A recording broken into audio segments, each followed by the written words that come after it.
Paradis Di is not a place you Fatui can just show up and do as you please. I believe we've already made ourselves quite clear. Our superior gave us permission to search for and collect But you've been in... Even the Grand Sage himself. I've done my duty to inform. It would seem that my word, you can keep trying... With all due respect... Well, you only... I may be staying at... It is still my... Then it seems our... No one will lay a hand... Hinari! Are you alright? I'm fine. These Fatui have really crossed the line. Time to teach them a lesson.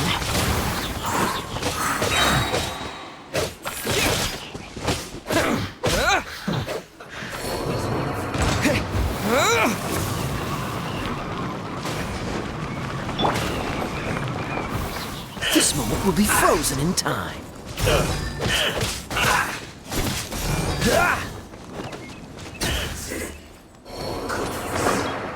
There's no use resisting! Give us Hypatia! Keep dreaming. Yes, Hinari! Beat him up! You get careless. Windblade! I will end you. Freeze! Steady as stone, as a good knight should. Hurry up! This one's well done! No ingredients for me today. Roasted fried! Send this quickly! You need to hurry up! I guess this is This it. one's well done! Dodge this! You need to hurry up! Roasted fried! With the wind! This one's well done! The doctor's orders are absolute! Yeah? You've been someone's lapdog for so long that you don't know anything else now.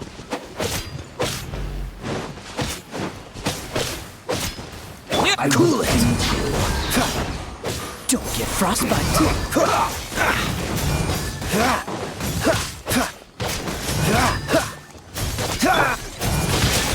I slipped up. Out of the frying pan, into the pot! Leave it all to me. This isn't good. Freeze!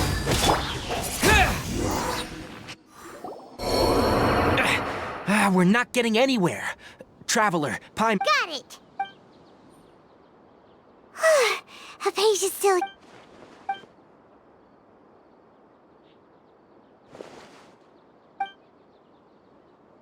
Well, how is she? Oh, that's good.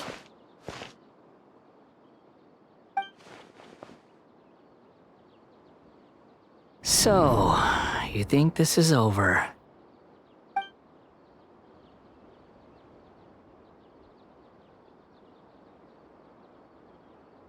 What? The bell?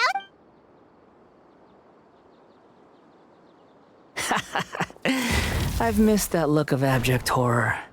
You've given me that look every time we meet. But, where is he?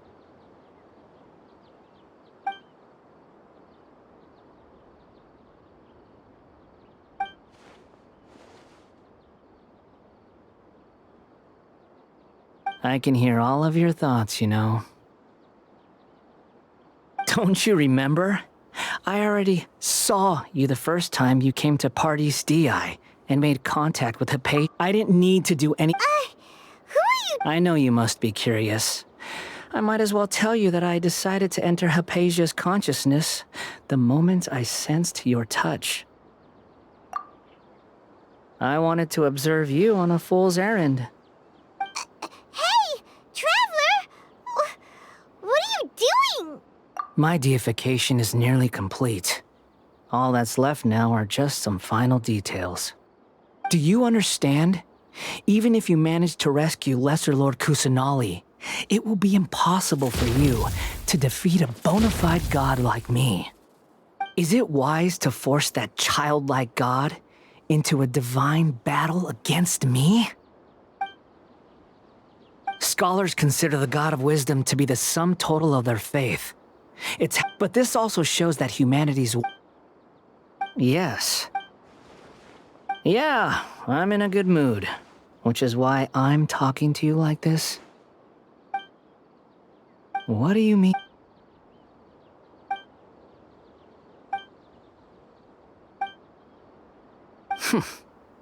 But you're wrong. I'm different from all of you.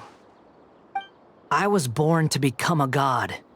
My entire life up until this point has just been a meaningless routine. Just think about a sheet of paper. By itself, it holds no meaning. The content all I had recorded down indeed, to me, the sight of you fools in your futile struggles is far more amusing. Tell me, I'm connected to your conscience. This is a good conversation we're having. So here's a word of advice. Let go of your misguided guardian complex. You know it'll be for your own good, as well as everyone else. Ah, she peered into my consciousness. All gods need followers. So Hypatia has been chosen.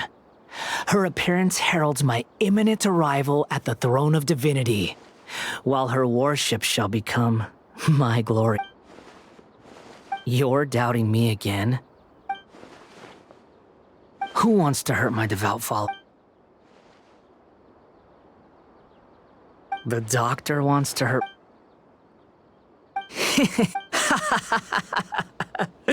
How very amusing. Has anyone ever told you that you're not good at sowing discord? The doctor has never known his place. Even now, you're still too naive if you think a few words will be enough to convince me to destroy. It is an honor for you to be able to stand here and speak with me. As my listener, you will be rewarded. Both good things and bad things can be called gifts. After all, gods have never... Ah! Paimon hears thunder! That person Paimon couldn't see was the Palantir? Where is the storm headed? That means anyone outside is in danger! Oh! Have the Fatui retreated? Hey! He's hurt. I'm fine. Don't move. I've... Struck by lightning! We were fighting, and just as things started looking grim, the weather suddenly became extremely strange. Lightning started attacking everyone, almost as if it were a Luckily, there were only two of us, and both of us were nimble. With that, all the Fatui soldiers were forced to retreat. It's all right. My wound aside, you look like you've seen something on... Hey, didn't I tell you not to... Just in case. Let's...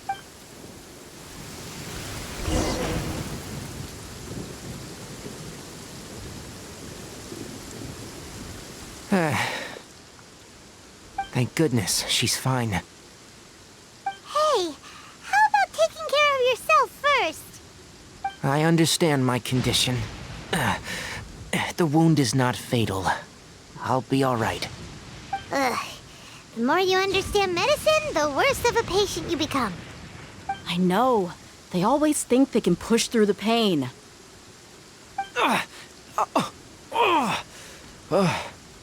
Oh, he sat down.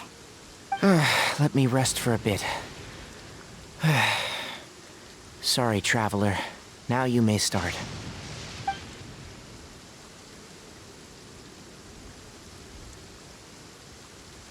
So that's what you were talking to the Balladeer about?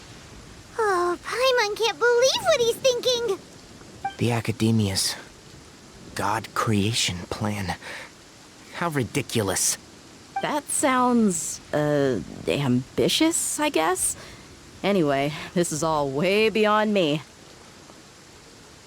As long as I can enjoy every day with a drink in my hand, tasty food in my stomach, and a good night's rest, that's enough. I'll only work when I have to. I must be the least ambitious person who's ever set foot in Party's DI. Don't say that. I haven't even thanked you for your help back there. Don't mention it. Well, if nothing else, all this proves that the doctor really did have some urgent matter to attend to and left Sumeru in a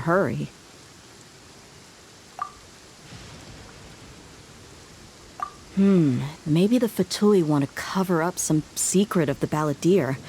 Is that why they tried to seize Hypatia? You said the Balladeer claimed that Hypatia has seen his past. So, what could be there? Have you noticed?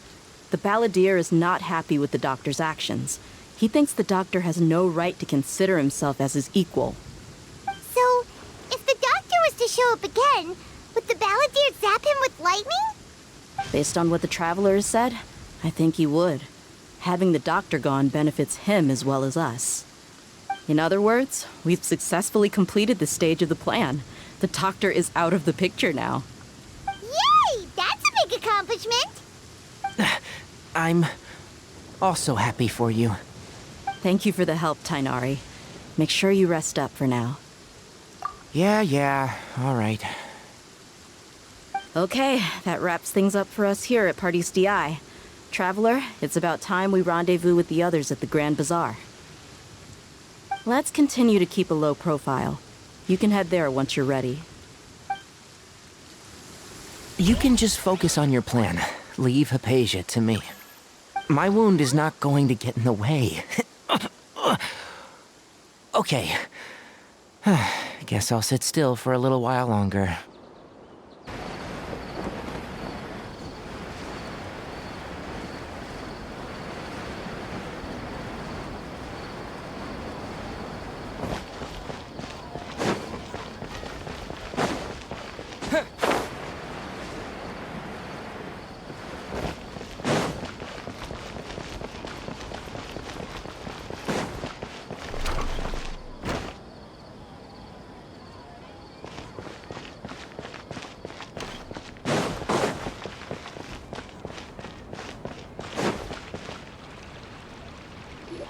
All right, everyone is here. How did everything go? Any luck with your missions? Let's report back one by one. I'll start first. We've made the necessary modifications to the Akasha terminal. In addition, the props required are also ready. I'll go next. The Traveler and I went to Party's DI.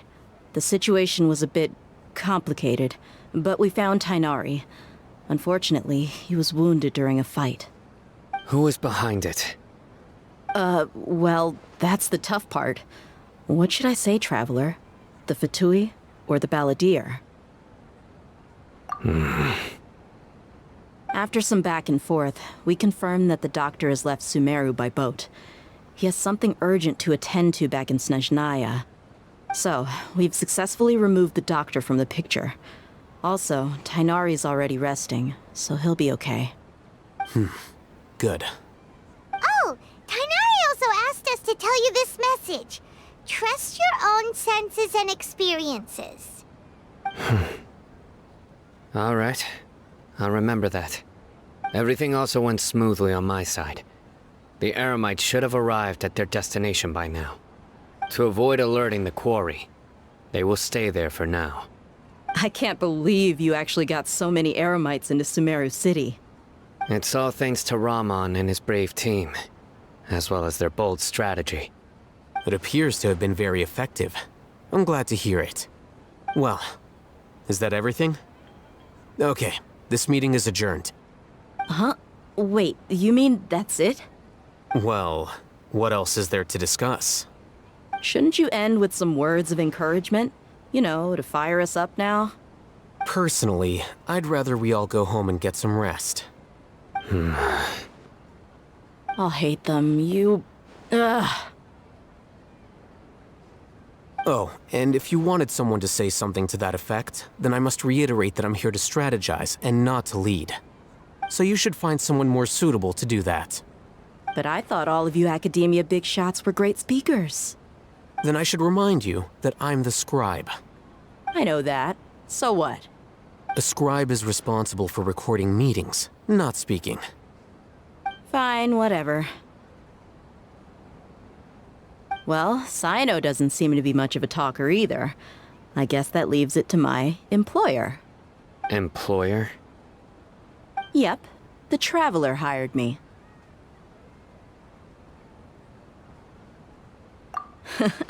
That's right. So come on, boss. What do you have to say for the team?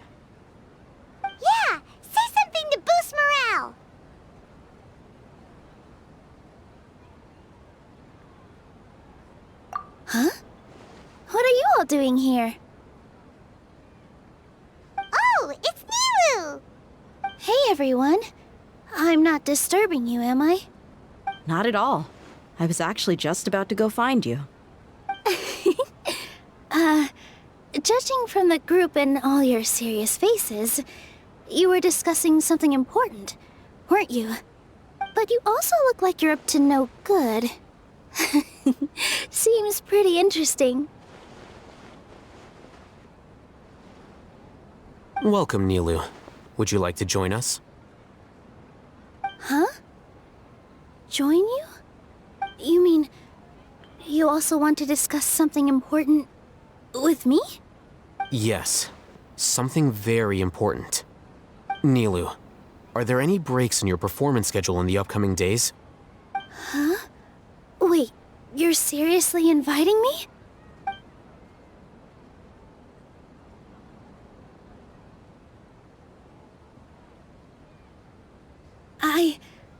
I can't believe my ears. You are truly the bravest and most passionate people of Sumeru, well, that I've ever met. Ahem. Oh, right. The Traveler and Paimon are not from Sumeru, but you are awesome as well. That's right! I must admit that I'm a little scared. But I'll try my best for Lesser Lord Kusanali. If I can somehow use my abilities to help you, then count me in. Remember, believe in yourself. Okay. I'll get my friends at the Grand Bazaar to help us tomorrow. Just remember not to say too much. Be discreet. Yep, you got it. All the preparations are done. Now, can we finally conclude this meeting? So, have you thought up what you'd like to say, boss? Yep. It's a grand plan and we're all super awesome!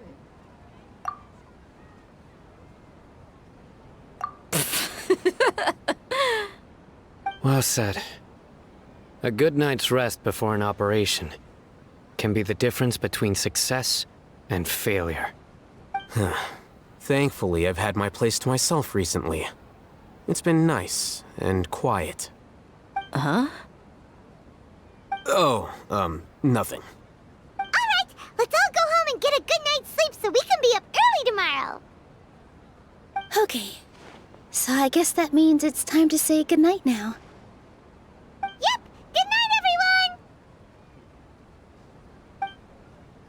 Sleep well? Not really. Paimon got too nervous thinking about today and didn't fall asleep until the sun was almost up. What about you all, Hatham? Naturally, I slept just fine. After all, a good rest should be considered part of the plan, since energy is an important resource. You just want to show off how calm you are! It's crucial to dissipate any tension before we execute our plan. The only thing you're doing is being annoying! Anyway, do you need me to go over the game plan again? Our target is Grand Sage Azar's office. Everyone in the Academia knows that's where the Grand Sage's console is. Only they can operate it. Many restricted commands and operations are executed via that console. I'm sure that console has a way to free Lesser Lord Kusanali. You know, Paimon's been thinking, what kind of technology could let the sages imprison even a god? That isn't something they could have accomplished with their scholarly talents alone. In the sanctuary of Suristhana, there's a device of Greater Lord Rukkhadevata's that she once used to isolate herself while meditating. 500 years ago, the Grand Sage at the time modified the device so that it could no longer be controlled from the inside. They were effectively trapping one god with the power of another.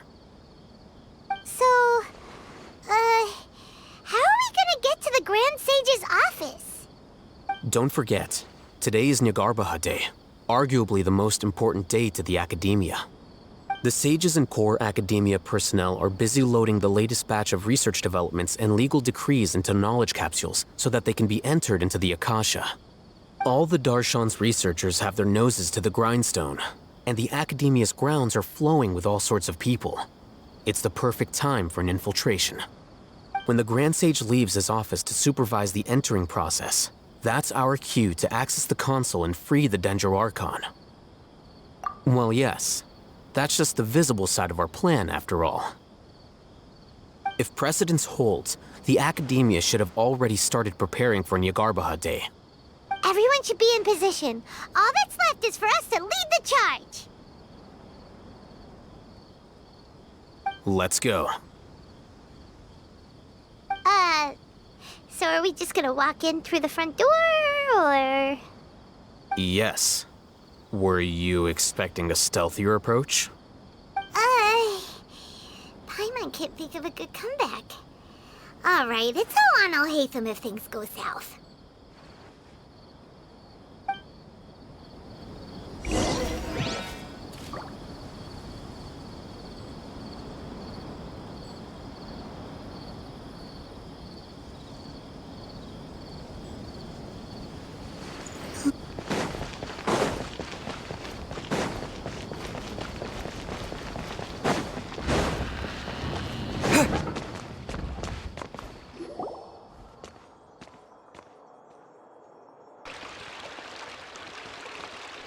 Scribe? Please, wait. Are you Scribe Alhaitham?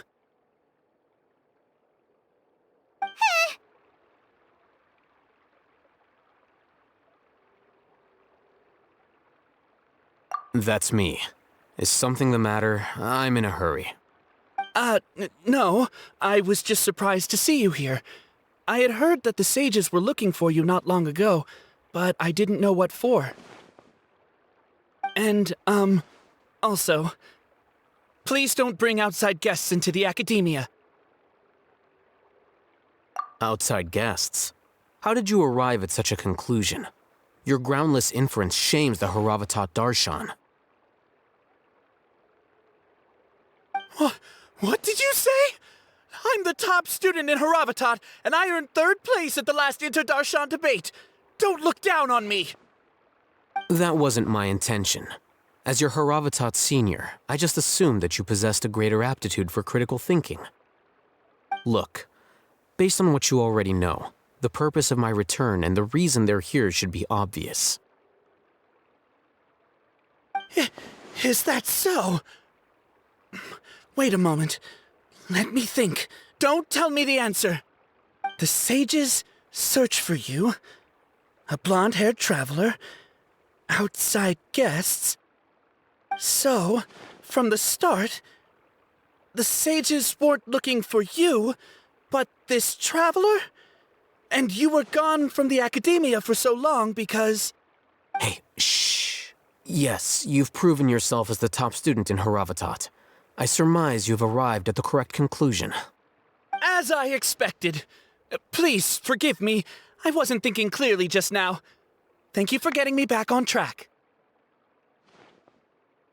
It's nothing. We'll be on our way then. All right.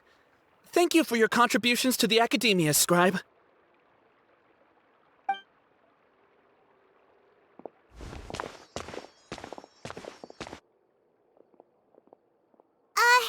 What the heck just happened now? What did he just guess?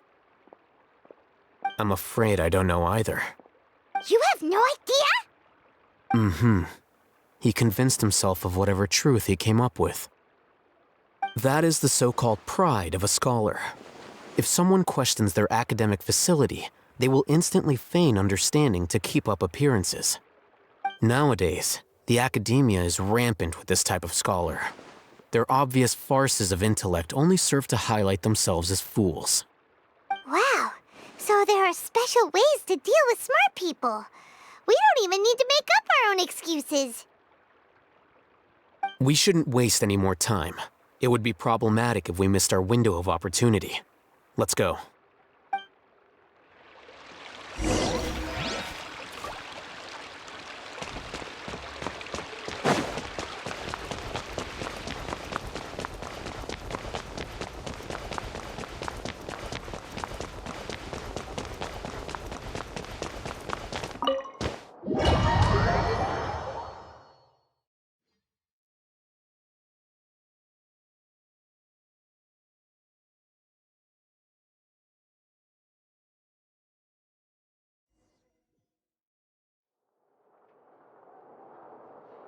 Is this the Academia's library? Indeed. Known as the House of Dana, it is quite possibly the most extensive special collections library in Teyvat. There are a lot of students going through here. Is it really okay just to waltz right in? The Academia marches to a fast beat, especially since it's Nagarbaha Day. They're all occupied with their own matters. Just act natural. Now, hurry along.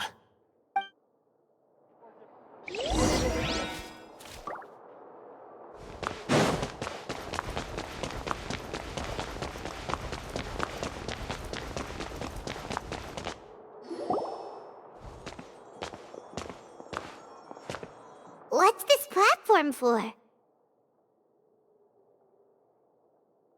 It's a lift that Academia personnel use to access higher floors. Are we gonna take it then? The Grand Sage's office is up there somewhere.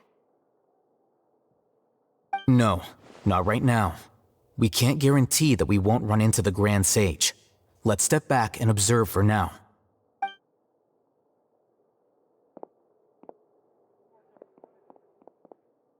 You think the Grand Sage will exit from there? And after he does, we'd sneak past him? Oh, Paimon thinks that's really dangerous. Who knows? However, if we can confirm Azar's current location, our operation will be much safer if we... Allow me to offer you a hint. If you wish to know his location, look behind you. What's Grand Sage Azar doing here?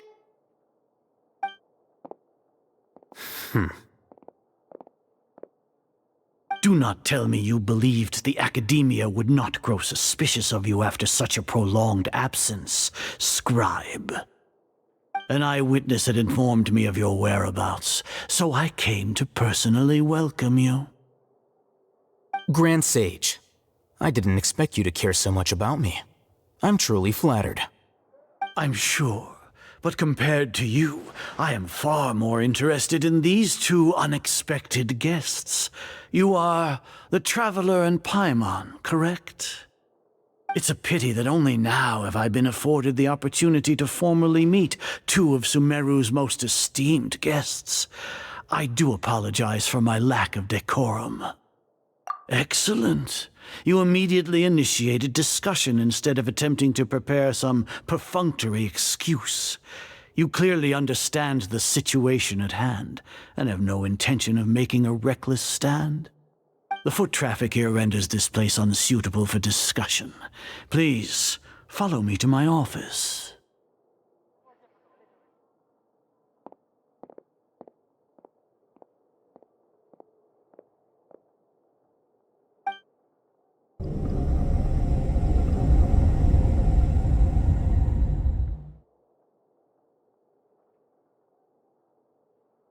This place is crawling with guards. There's no way out for us. All right then, Traveler. What did you wish to discuss with me? Today is Nagarbaha Day, so I still have many responsibilities to attend to. There is little time for idle chit-chat before I detain you all. You seem to know quite a bit about our endeavors.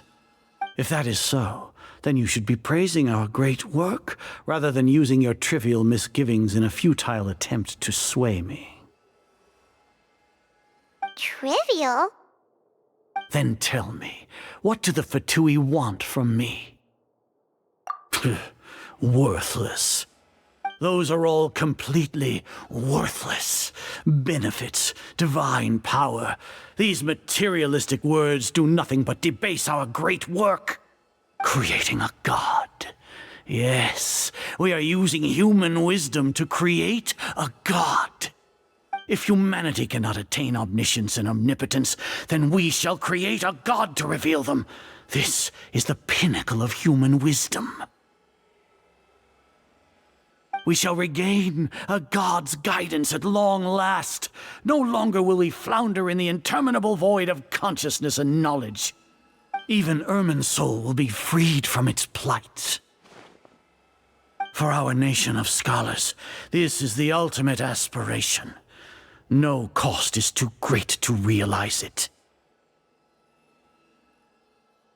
You will never understand the rapture of having a god be born within your very hands.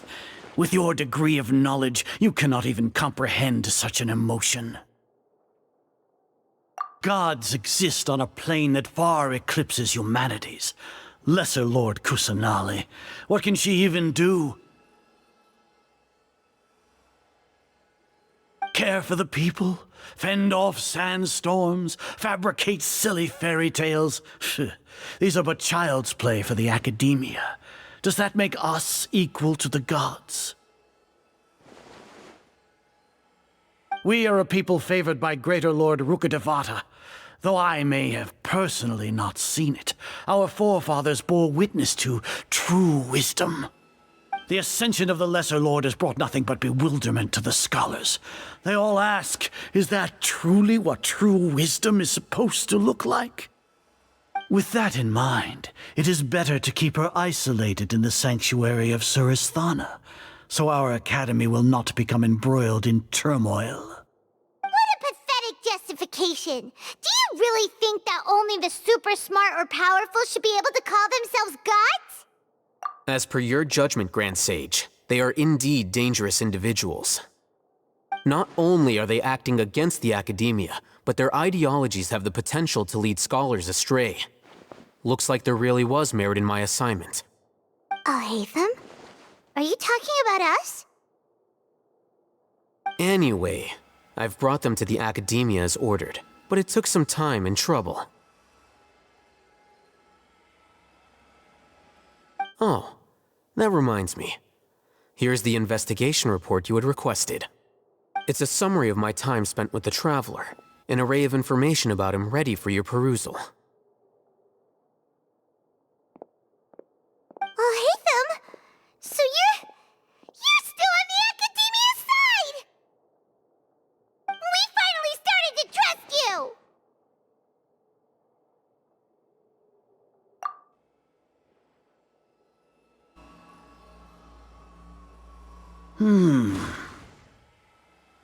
Excellent. Detailed contents with no errors. I would expect nothing less than an immaculate report from the scribe. As it is Niagarbha Day, I'll enter the information on you into the Akasha. Surely you know what that means. We'll be monitored, just like Sino. With the Akasha's calculation prowess, all of your actions will be predicted with an accuracy of at least 98%. Furthermore, your data will be updated in real time whenever new information presents itself. To put it into words you can understand, wherever you go, you will be walking under an invisible leash. This is Sumeru's greatest penalty for dishonest persons. Are you not familiar with the concept that great responsibility begets an equally great suspicion? In any case, you are Sumeru's most concerning external variable. Locking you down will greatly decrease the chance of any undesirable outcomes coming to pass. You're despicable! Despicable? Perhaps from your perspective, but I suppose you had mentally prepared yourselves for this, no? Your ploy was to sacrifice the Traveler here, was it not? Lord Azar, I know what you're trying to say, but I've been following your plan this entire time. Why are you doubting me at this juncture? Must I delineate your entire plan? Very well, I will spell things out. First off, I received an eyewitness report that you were spotted with the Traveler at Caravan Ribat. However, you immediately departed for the desert and escaped surveillance range. Judging by the time, you all likely encountered the truant General Mahamatra in the desert. Am I correct? Maybe Paimon shouldn't have mentioned Sino just now. The Academia had not received correspondence from its scribe for a prolonged time. You were also in the company of the Traveler, a close associate of Lesser Lord Kusanali and General Mahamatra Sino, who had defected from the Academia. With their instigation, what was the probability that you would betray the Academia? Rationally speaking, 50%? 70%? What do you think? Regardless, that's only a guess. The facts are that I've brought the Traveler right before you, and I gave you my report. Indeed, your boldness deserves praise. To think that despite status as an outlander, the Traveler is still willing to sacrifice for the sake of your plan. If I'm correct, you have a contingency plan to save Lesser Lord Kusanali and ruin our great work. Sneak into the Academia on Niagarbaha Day, using Alhaitham's status as the scribe, for there is a good chance that an opportunity to save the Lesser Lord will arise. Should your intentions be discovered, Alhaitham will turn traitor and sacrifice the Traveler, thus proving his innocence. He can then stay inside the Academia and continue searching for a way to proceed forward. As for Sino, according to the Akasha's calculations, he will soon return to the Academia and confront me in person. I suppose this is also a part of your plan?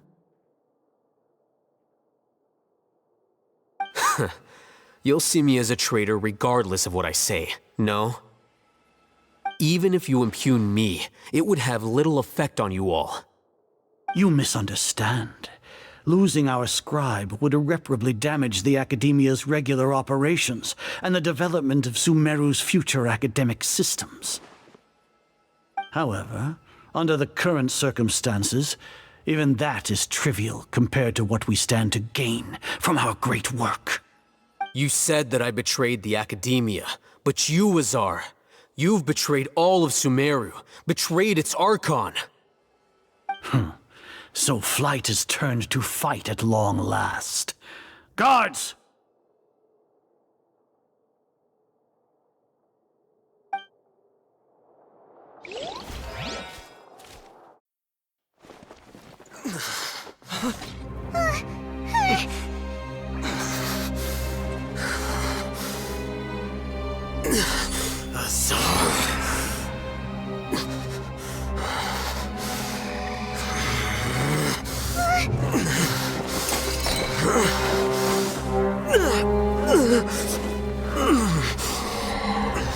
Well, what do we have here? So you stole that divine knowledge capsule. Traitor! You traitor! Even the most rational scholar will yearn for the power of a god in a moment of desperation. Aren't you doing the exact same thing as me, Alhaitham? Unfortunately for you, no god will lend you their power. Azar!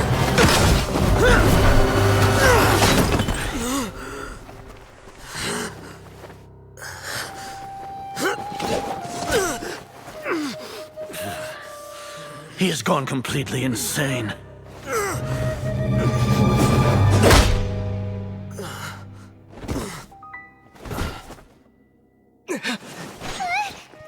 Take him to the Matra and exile him to Aru village. Then find someone to take these two to the confinement room. I'll deal with them later.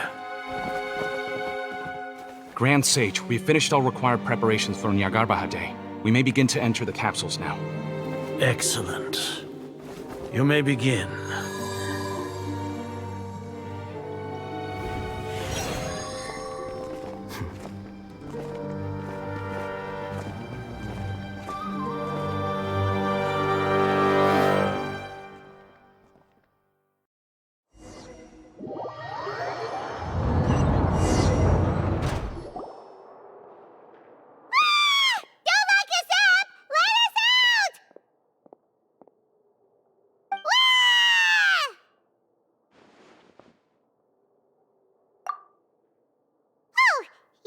Paimon got a bit carried away there.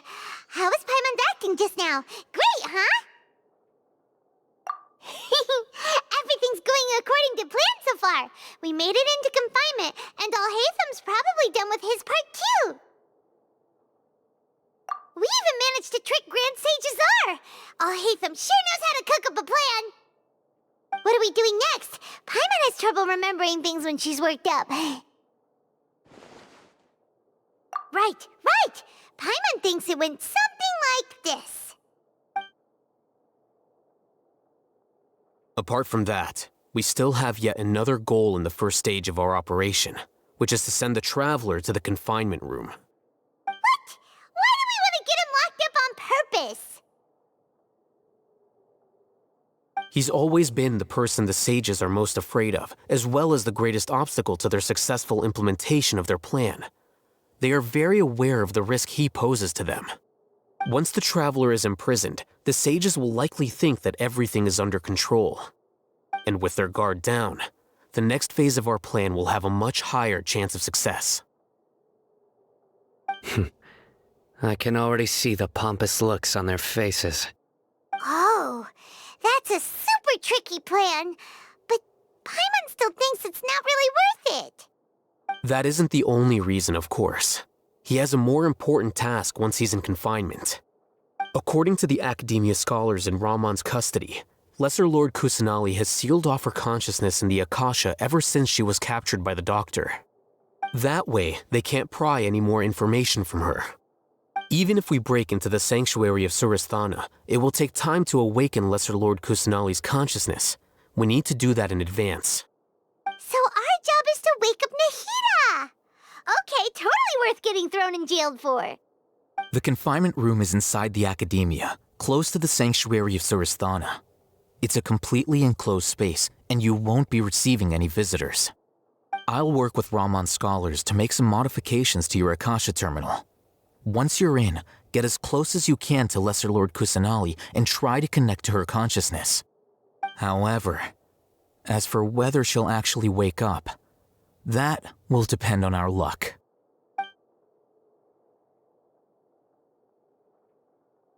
Oh, no wonder you've been wearing your Akasha terminal today. It's the one that Alhaitham modified. Paimon thought they'd take our Akasha terminals when they locked us up in here. Were they being careless? Alright, so what now? Sounds easy enough. We can finally talk with Nahida after all this time. Let's do it.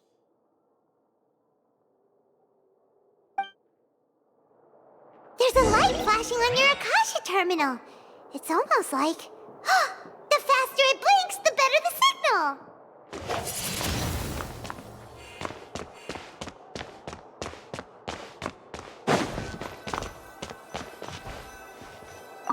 Whoa, it's Mora! Ooh, Mora! No, Paimon, we're not here to hunt for treasure!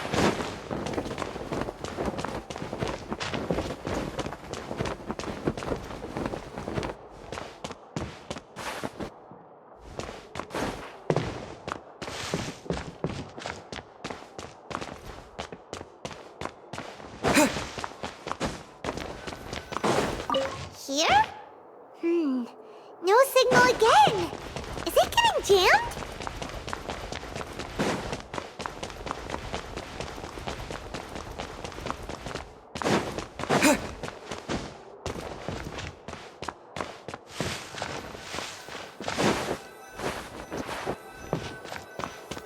Here? No signal again! Is it getting jammed?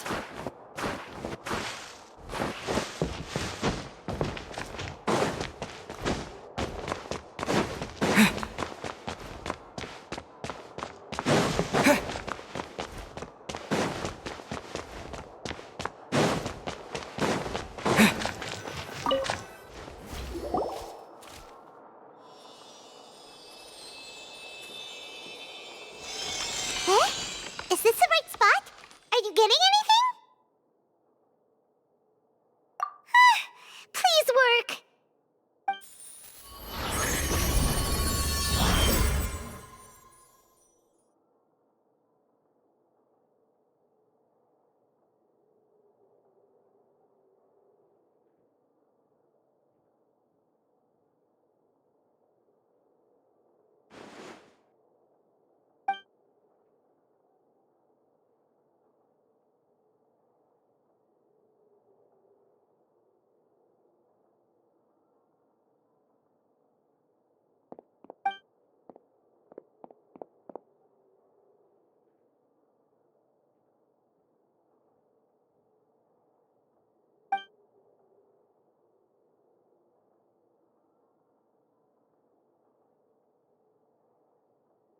Nahida!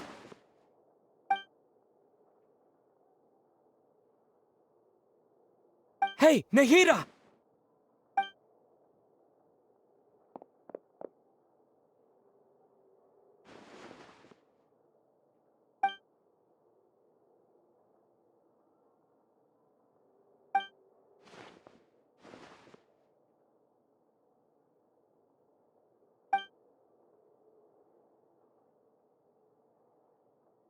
When did it first start?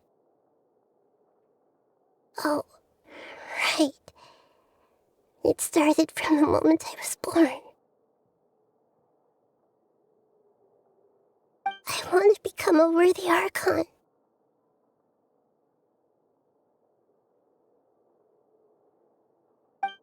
So I've kept studying.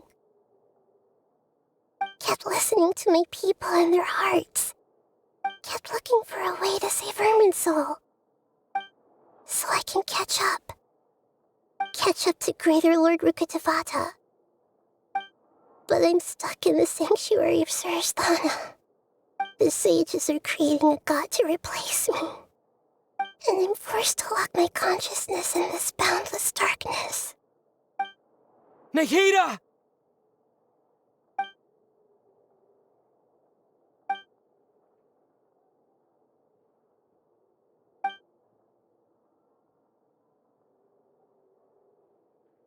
Nahida!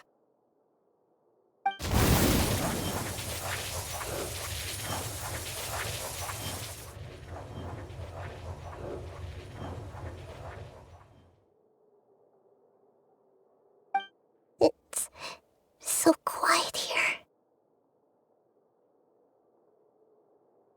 Now that I think of it, I don't think I've ever actually listened to my own inner voice. Do Archons have them? Should Archons have them?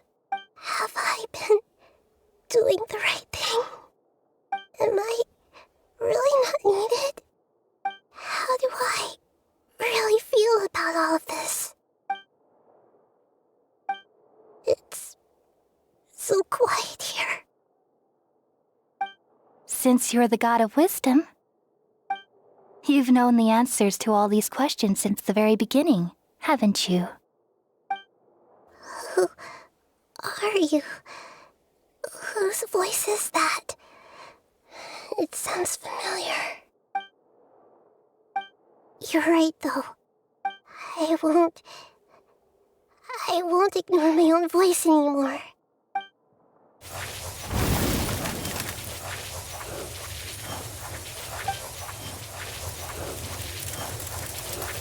Nahida!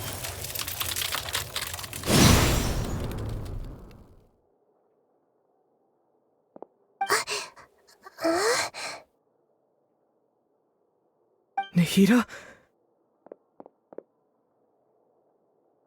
Did you wake me up? Thank you.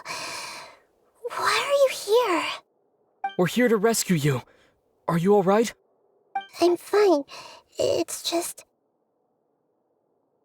when I think of everything that's happened to me, I feel really angry now.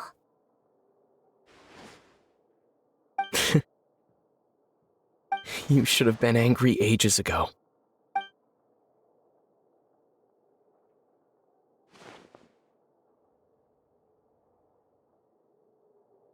Huh?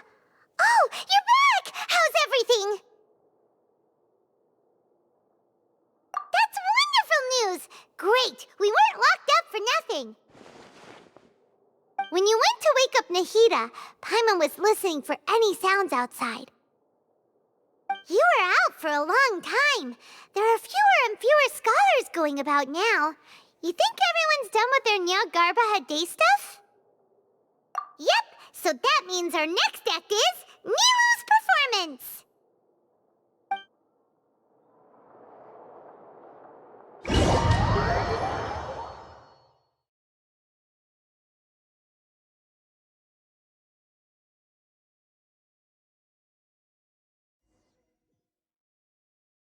Nilu, are you sure about this? You're taking such a great risk for them. I'm sure. and I'm going. You know that I don't like to pass up any opportunity to dance, and this one is especially important. All right. You seem to have a lot of trust in them, so I won't say more on the subject. But if anything happens, the few of us here may not be able to help you. Don't worry. They've been through worse. Everything's going to be fine. All right. You know, if you really do get arrested, we'll do everything we can to get you back. Be careful, even if it's only for our sakes. Thanks, Mr. Zubair. You're so very kind.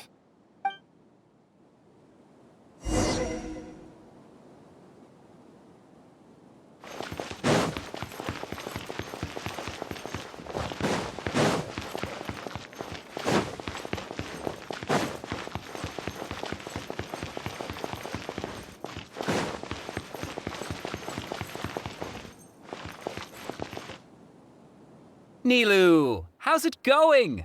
Nervous? Definitely more than usual. But it's because I'm worried I won't dance well enough. It's okay. Just focus on your performance. We'll take care of everything else. You sure know how to talk. Taking all the credit, even though we came here together to help out. Well, thank you both. I'll have to treat you to a meal after all this ends. I really, really appreciate all of your help. Ooh, that sounds great. Huh. How can we say no to that? All right, let's get back to business. Nilu, we'll be here to keep people from going to the academia so they don't interrupt your performance.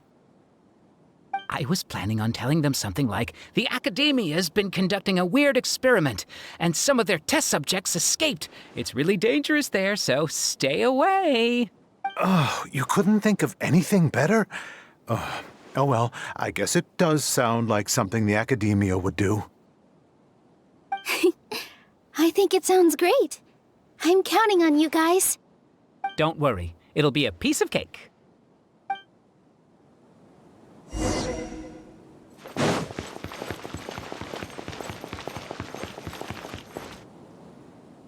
Hey, Nilu!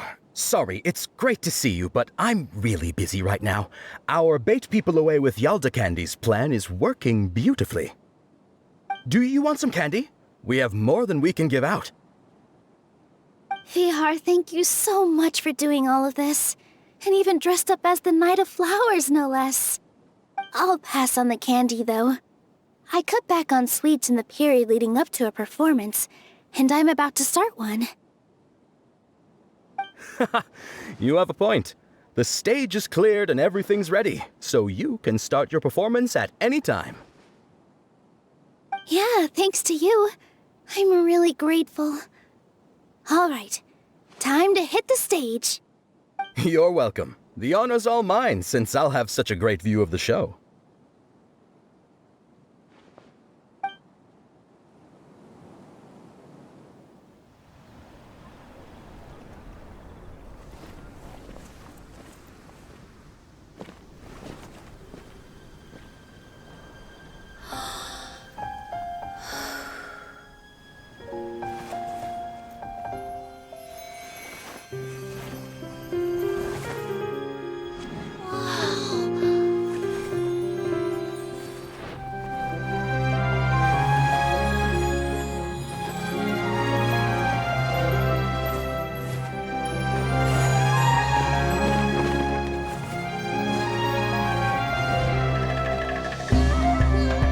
I've never seen a performance like this.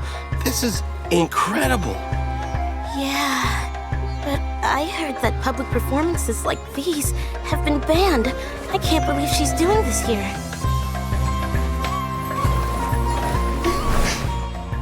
Grand Sage, there's some commotion outside. How uninteresting. Issue the new Prohibition Act from the Akasha to the guards. They'll know what to do. Do you think we should, stop her? Let's just watch for a little bit longer.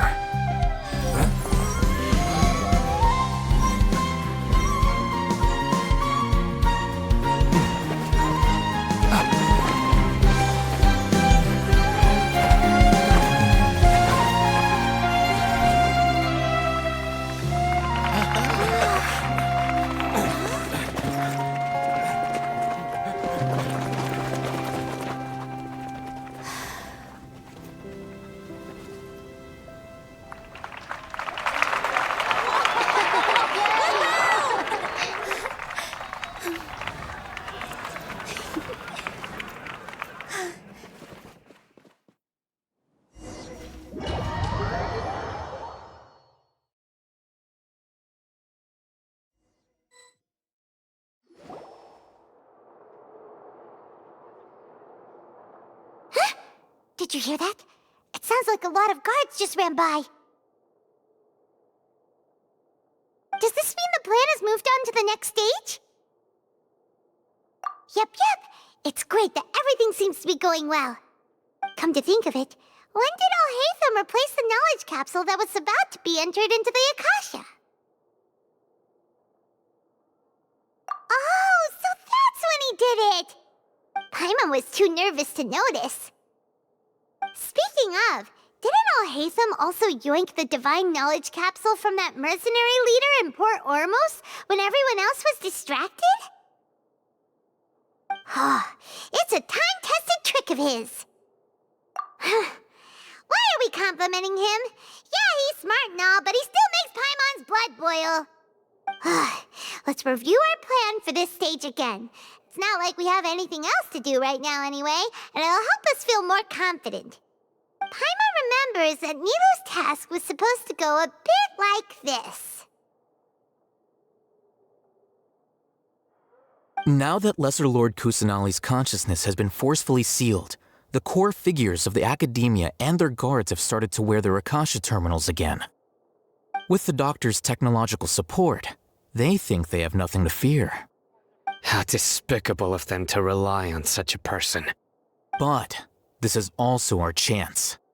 I was originally asked to draft the knowledge capsule for the Artistic Performances Prohibition Act when I was still at the Academia. It should be on the Grand Sage's desk right now, and will be entered into the Akasha during the next Nyargarbaha Day. Are they really going to stop all artistic performances? That's horrible!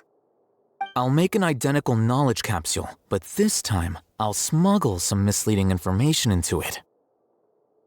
We only need to find an opportunity to switch the capsules.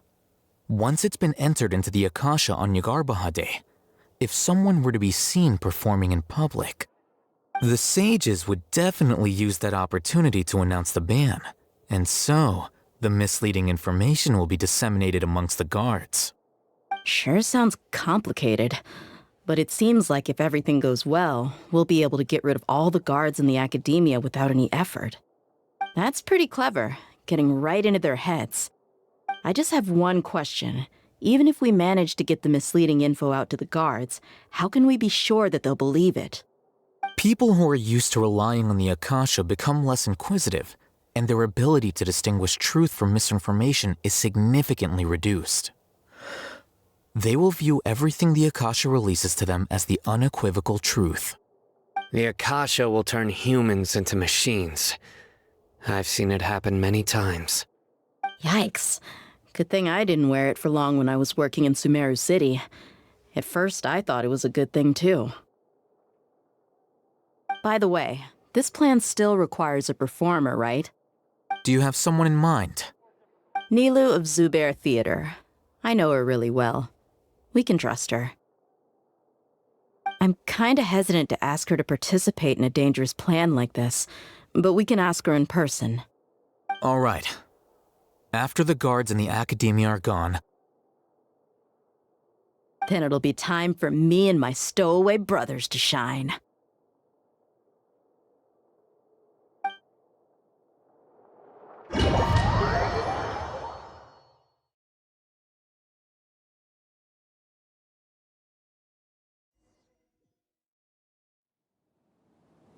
Here they come. Did you see that, Raman? They came out from the Academia in droves.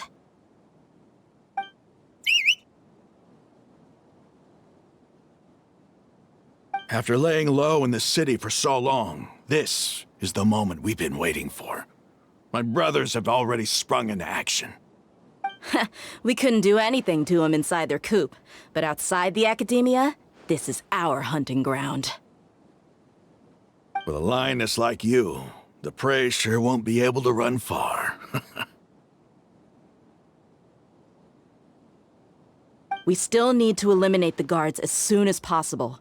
If we give the sages enough time to realize what's happening, the plan's doomed.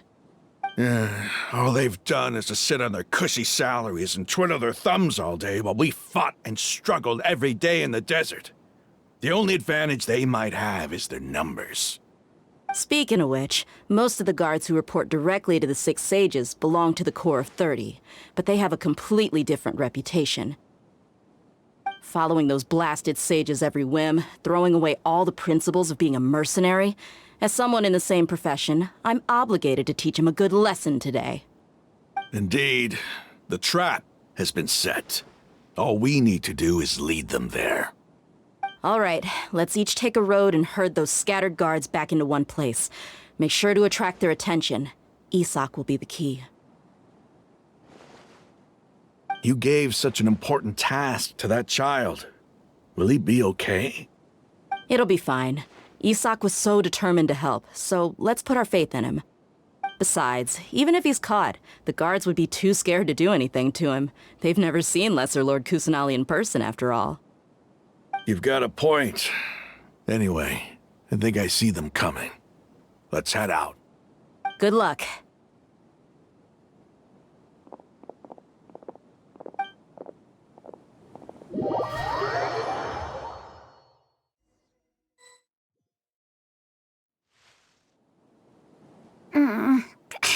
This outfit. Hey, do you remember what you need to do, Isak? When the guards get here, you'll pretend to be Lesser Lord Kusanali and run away from them. Oh, yeah, I remember. Of course I do. I'm just a little nervous. Relax. Don't think about getting caught. Even if that happens, we won't leave you behind. You only need to think about getting the guards' attention and leading them to the Grand Bazaar. Leave the rest to us. Okay, got it. I'm here to pay back Lesser Lord Kusanali for helping Grandpa. I won't get cold feet. Hey, they're here. I can see the Academia guards. All right, it's time, Isak. Take a deep breath and go. You can do this.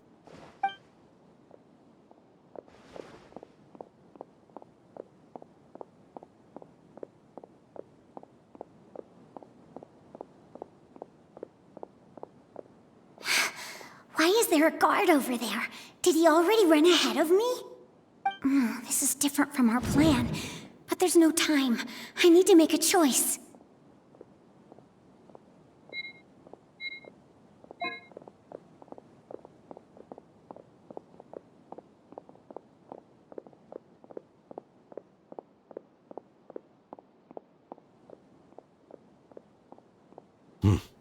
Let's have a look behind the house. What should I do next? Huh. Looks like nothing's here. A wasted time. Luckily, he didn't check behind the tree. What should I do next? The guard looks alert. What should I do next? Hey, stop! I saw you. Don't try to run.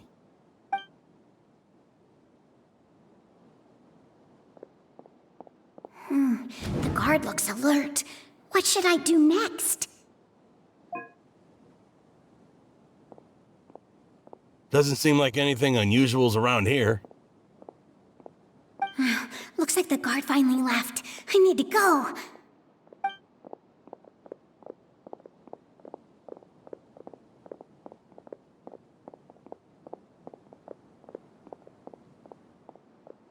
Hey! Lesser Lord Kusanali is over there! Stop! What? Lesser Lord Kusanali? How did I not notice that? They found me. This is bad. Where should I go? Oh, how is this possible? There's also an Academia guard here. Oh no.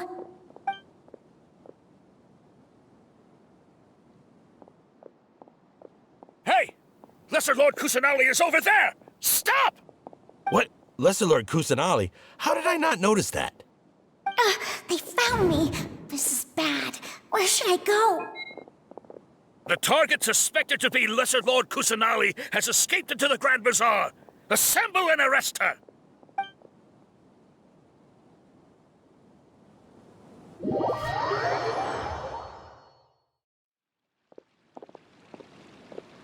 Where did she go? How How did she disappear? Did we lose her? Hurry up and find her! Hey, why is your team here? Didn't we say to split up our search? Hurry! Hurry! This place is... Why are you all here? Yeah, isn't it one heck of a coincidence? Everybody's here. What on earth is going on? I suppose that's all of you? Who are you? Did you set us up? What are you planning? Phew, that was rough. I almost got caught. Little brat! So you're not actually Lesser Lord Kusanali. Who exactly are you all? Eremites from the desert? Just some colleagues. Think of this as a business competition, or a personal grudge. After stepping into our traps, stop thinking of yourselves as hunters. Behave like the prey you are.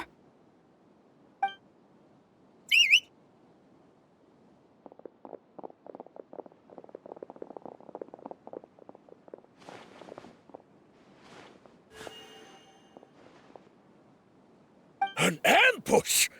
How's that possible? This is Sumeru City, but mercenaries from the desert somehow ambushed us! You've spent all your time hiding away in the academia. This place has long since become our hunting ground. Brace yourselves!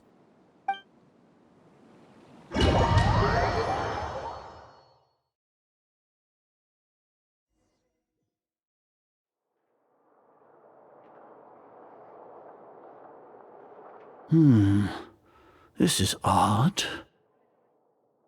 The academia has quieted down after the conclusion of the Nyagarbha Day ceremonies, but it's much quieter than usual. Where are the guards? Why have I not seen a single one?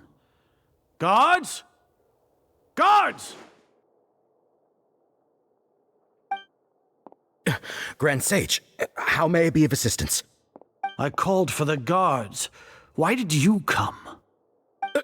My apologies, Grand Sage. Right now, all Academia guards have entered the city to perform the ordered arrest. I thought you knew. Arrest? Who is there to arrest? I have an ominous feeling. Arrest Lesser Lord Kusanali, right? Is that not what the order was? Lesser Lord Kusanali? You mean she has disappeared? Yes. I wouldn't dare make up something like that. Right now, everyone is in a panic, and many are saying that Lesser Lord Kusanali will take revenge on us. What happened? Just what is going on? Lesser Lord Kusanali somehow escaped? Was it Alhaitham and his party that freed her? That's impossible. The Academia is heavily guarded today, and any order to release Lesser Lord Kusanali would be strictly confidential. Besides, Alhaitham and the Traveler are already in our hands. What manner of trickery did they employ? How could Lesser Lord Kusanali disappear into thin air? Disappear? Wait. How was the arrest order distributed to the guards? It was issued by the Akasha earlier today. Only you have the authority to send messages like that, so I thought it was your order. Let me check.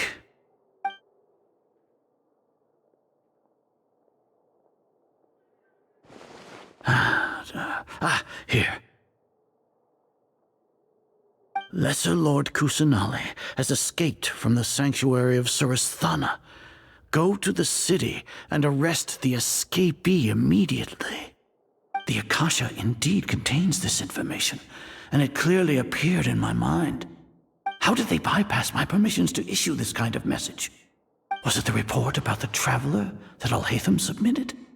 No. I specifically checked that knowledge capsule before entering it into the Akasha. Could that have been a red herring? Well, even if I figure it out now, it won't make any difference. The important thing now is to confirm Lesser Lord Kusanali's status. Have you been to the sanctuary of Suristhana to confirm that Lesser Lord Kusanali has indeed escaped? Confirm? No, I haven't. It It may be a bit offensive to say this, but Grand Sage, what you're saying doesn't make any sense. How can the information in the Akasha be inaccurate? What the Akasha decrees is fact. That is common knowledge to all of us. If we have to confirm the information and knowledge from the Akasha ourselves, then how is that any different from us learning that information ourselves? Wouldn't Greater Lord Rukkhadevata's legacy lose its meaning that way? In the beginning, it was I who asked you to believe in the Akasha, to believe in the legacy left by Greater Lord Rukkhadevata. Are you trying to use my words against me? No, Grand Sage. I'm merely confused because I believe in you. I never meant to refute you. Stay here and see if there are any suspicious people around. I'll go to the sanctuary of Suristhana on my own. Yes, Grand Sage.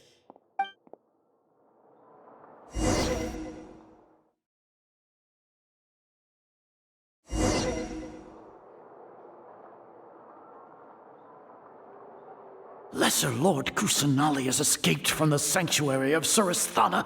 Go to the city and arrest the escapee immediately. How can that be? Stop thinking about it. Stop. It must be a trick of theirs. As long as I personally confirm it. Ah! Impossible. That's impossible. There must be something wrong with my eyes.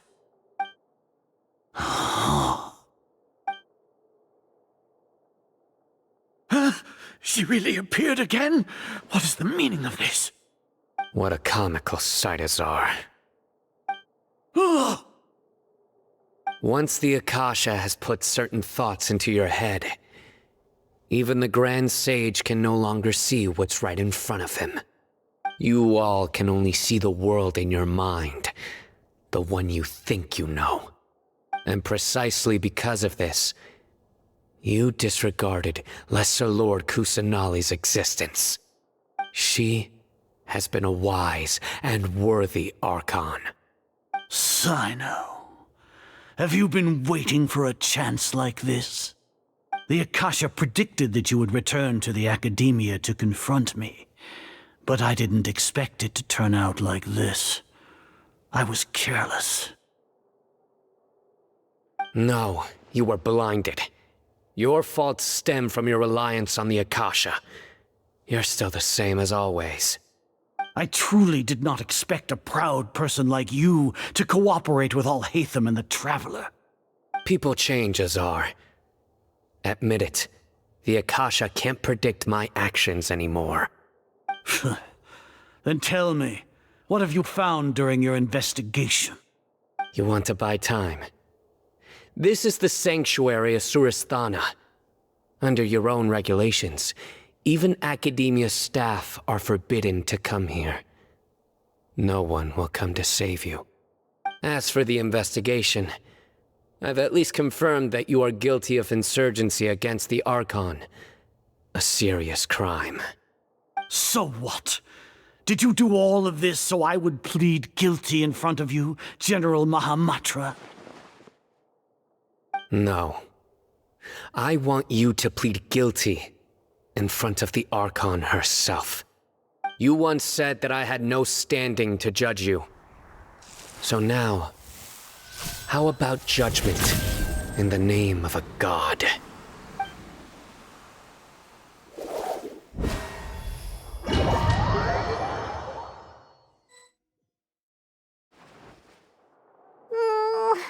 How long do we have to wait? Paimon wants to know how things are going out there. Paimon hasn't heard any sounds outside for a while. Hopefully something bad didn't happen. Yeah, but aren't you scared that we might be locked up in here for the rest of our lives? Thinking about it, at least Paimon has you. We could still chat like this. When Paimon thinks of Nahida being imprisoned alone in the sanctuary of Suristhana, Paimon can't help but feel sorry for her.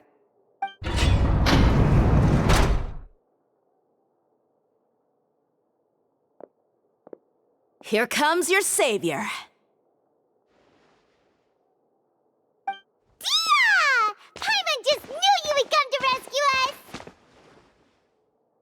You two really owe me some big thanks.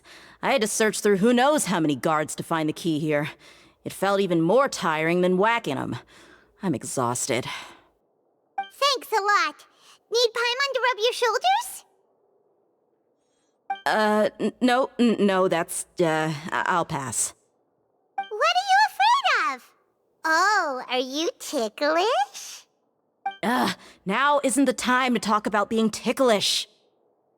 Things in the city and on Sino's side are both going well. The guards that stormed out of the Academia are all taken care of. The Corps of 30 is in charge of the city's defenses, but we already talked to Asfand. They've been fed up with the sages bossing them around. As long as it doesn't break their employment contracts, they'll turn a blind eye. That's probably because you've been super great friends with them for a long time. So, how's Sino doing? The Grand Sage is in his custody. Even I know how terrible it is to fall into Sino's hands, so he probably does too. Sino forced him to release Lesser Lord Kusanali. He has no choice but to obey. So, hurry to the Sanctuary of Suristhana. Assuming nothing weird happened, we should have already rescued our Archon. Honestly, I didn't expect our ragtag bunch to do this well. We just came together last minute to save the Archon, you know? Alright, you two better go. I still have to clean up some messes in the city. See you around.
Should I say it's nice to meet you? This is the first time we've met in real life. Before, we've only met in dreams, consciousness, or when I was in someone else's body. Thank you so much for coming to rescue me, but I also need to apologize.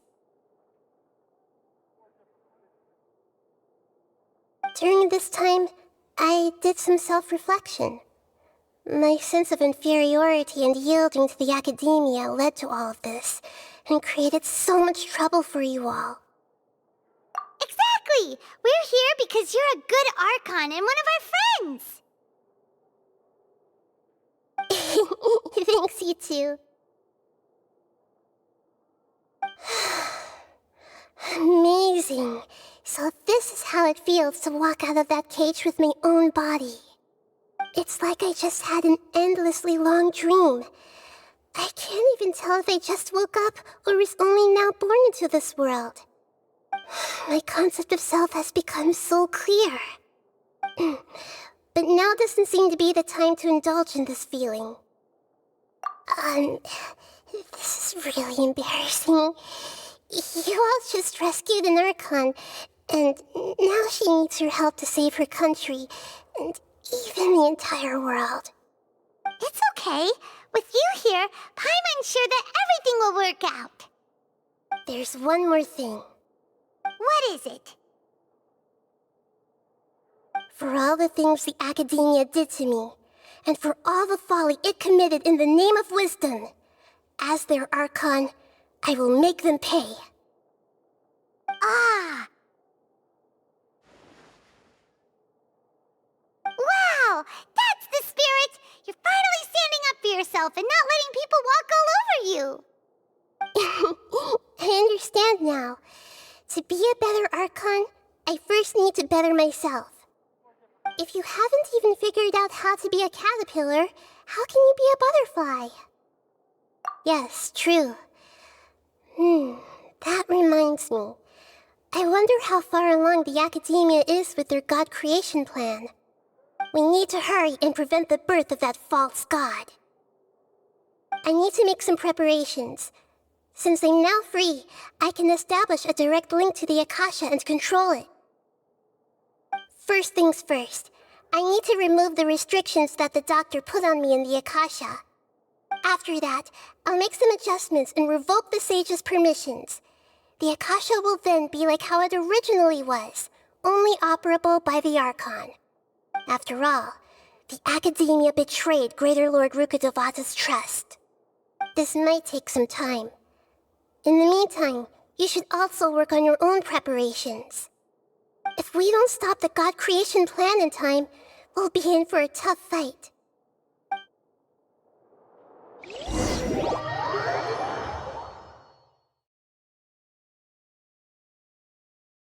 We might as well prepare for a fight. When we're done, we can take a walk around. After all, we missed out on a lot of stuff when we were locked up.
How's it going, Nahida?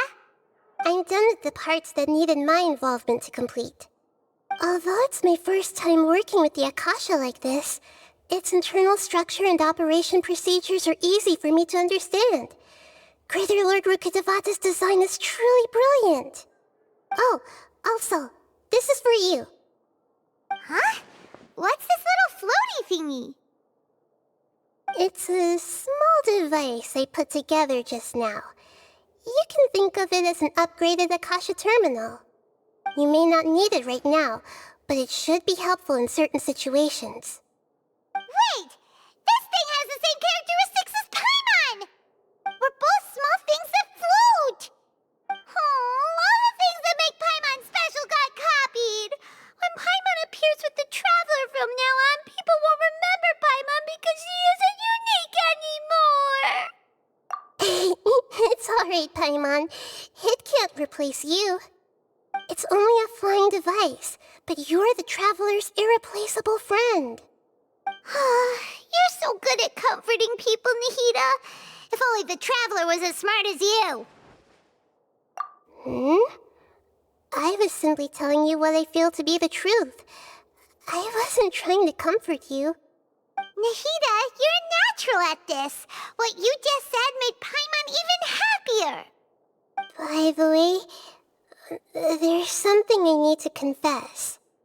Even though I'm the Archon and in control of myself again, I'm not very good at fighting.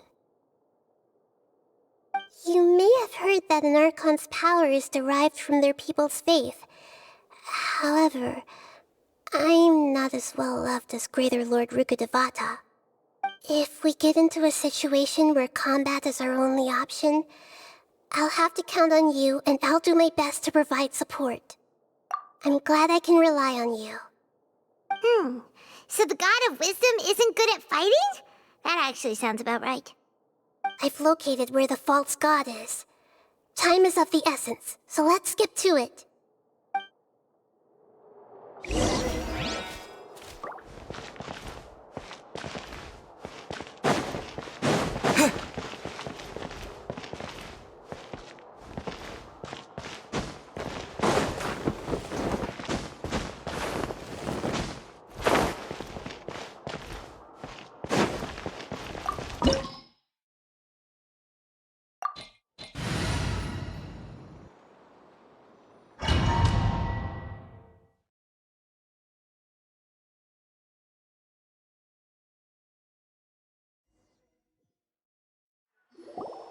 What is this place?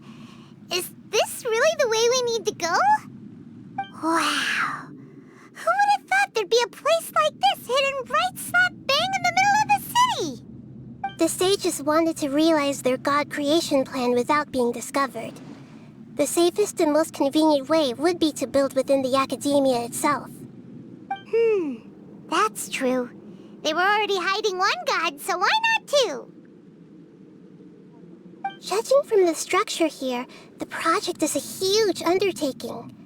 The sages really saw the god creation plan as their ultimate goal. But this place doesn't look like it could have been constructed by the academia alone. The Fatui under the doctor sure didn't hold back. They provided a lot of technological support. Yeah, or else they wouldn't have been that generous. Is that it, though? I've always felt that this doctor is different from the academia sages. He doesn't seem to share their sense of urgency. Instead of being interested in the end product, it's like he's enjoying the experimental process. The Fatui Harbingers are all such weirdos. So, the doctor being weird is actually normal. So, this Fatui that they're trying to turn into a god is called the Balladeer? We had previously come into contact with his consciousness. He harbors particularly strong obsessions. One is the desire for a gnosis, since he was created to be the vessel for one. The other obsession is probably related to his past. I can't quite explain it. Paimon knows that he was a prototype puppet for the Raiden Shogun before he became a Fatui Harbinger. That's why he wants a gnosis so badly. There's no way he'd willingly be a test subject. Now with that temper and ego of his. It sounds like you know the Balladeer quite well. I see. Tell me more about him and what he's like. The more we know now, the better we can plan for and react to any future situation.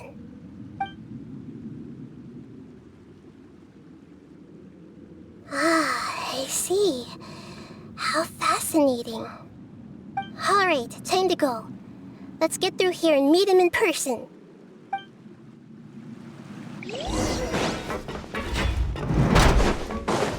Time to work! Let's begin! Work time!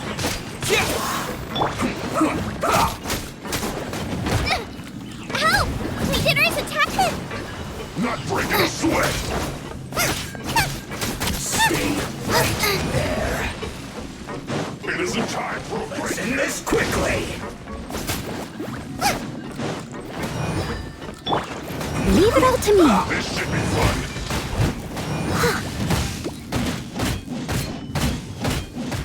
No slacking off! Cool it! Not breaking a sweat!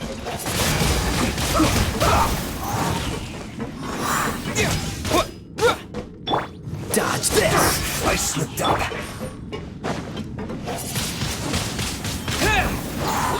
Boba, get them!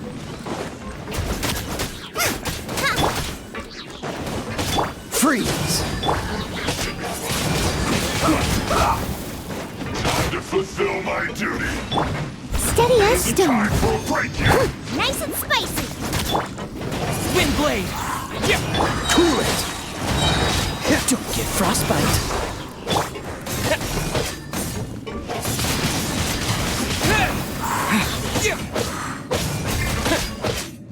No slacking off! Blade! Quickly! Dodge this! Stay right there! This is bad! It isn't time for a break yet! Wind Blade! This should be fun! Let's end this quickly! No slacking off! My word!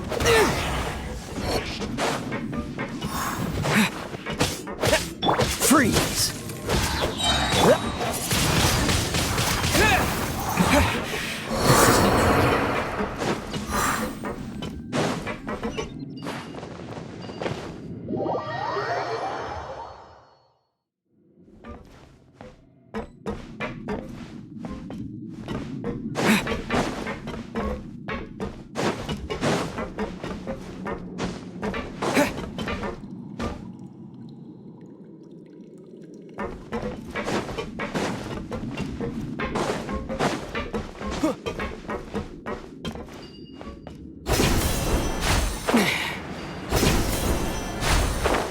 It looks like we can climb up these pipes.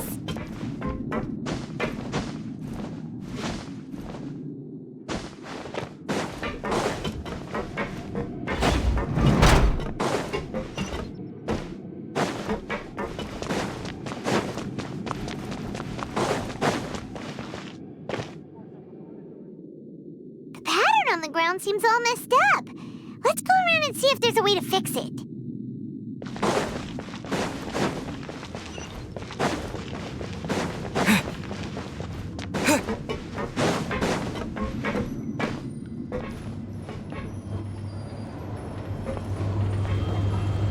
It seems to have stopped. Let's continue.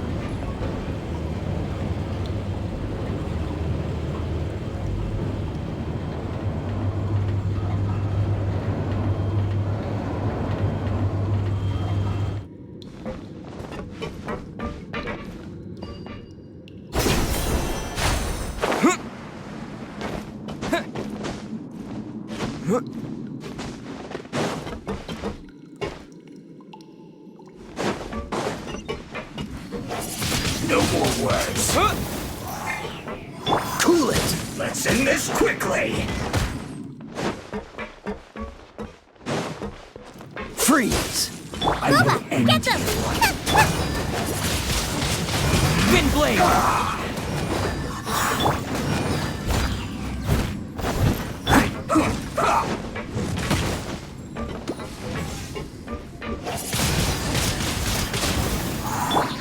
Cool it! Let's end this quickly!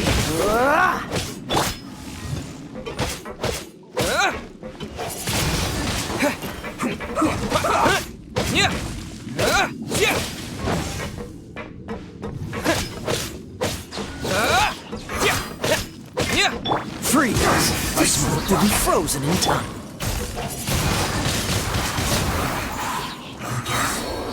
This is it.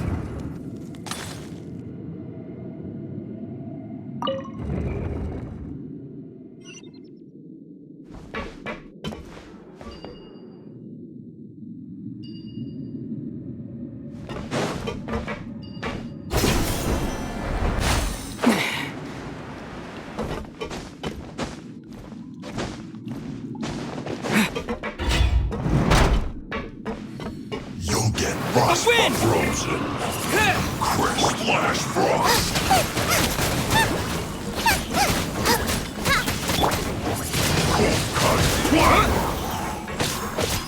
It's time for a flash freeze. Chill to the bone.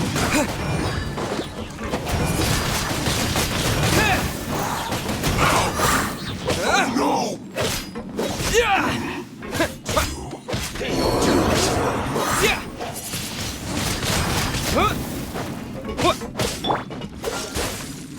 Nice and spicy. I must leave no stone unturned.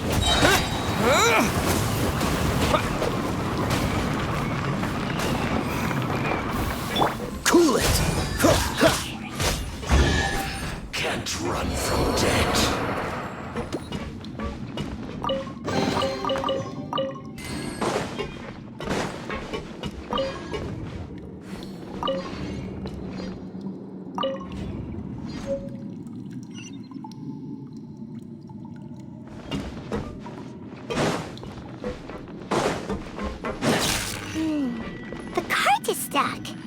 Maybe there's something wrong with the tracks. Let's try adjusting the direction of the device to clear the tracks.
Come on, let's get moving. We're not frozen in place after all.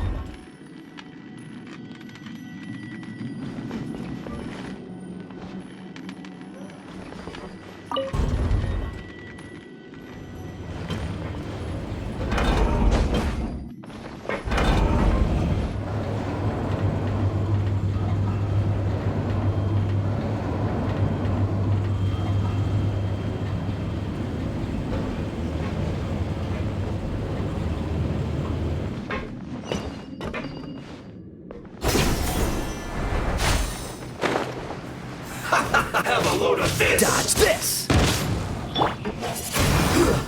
Shouldn't get careless. Leave it all to me. Huh? Yeah.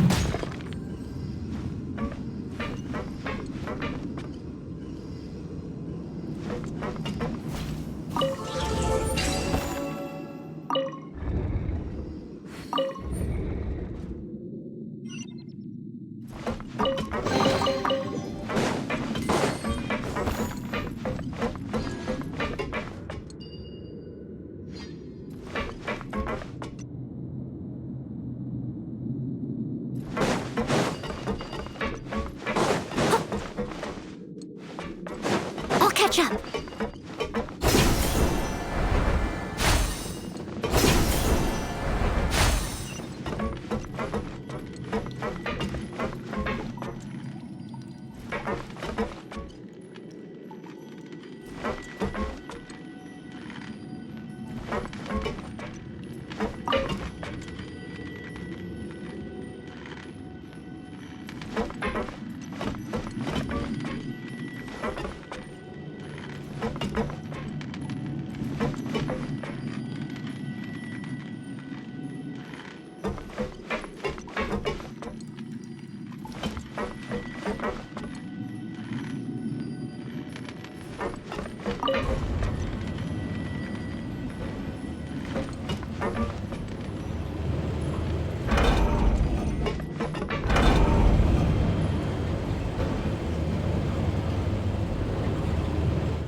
Someone needs assistance.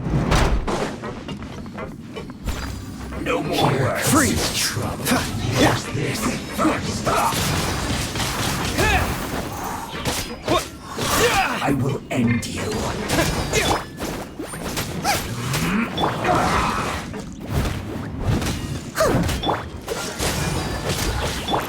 Wind blade!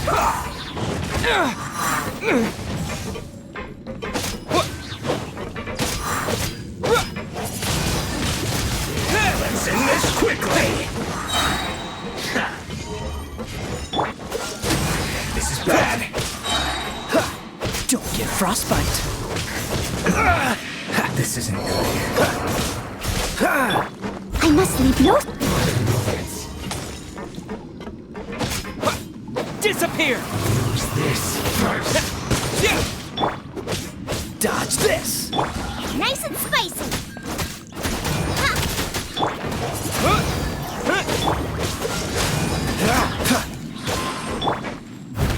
I must counterattack. Wind Blade! Yeah!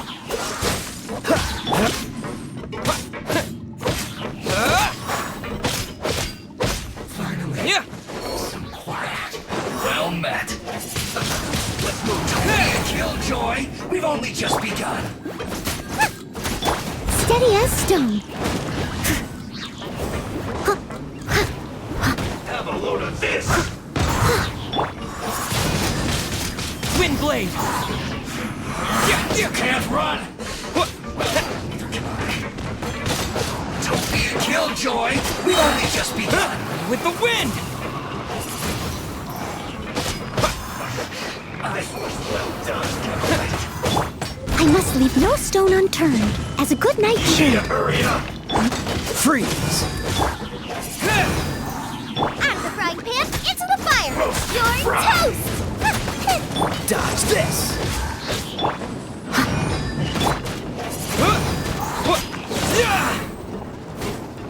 This was well done. Wind Blade! Cool it! Oh, so sorry. You need to hurry up. Roasted fry.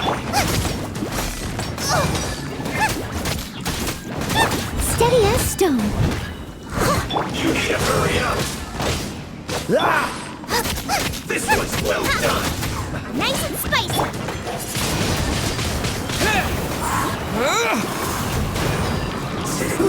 An unfortunate fault.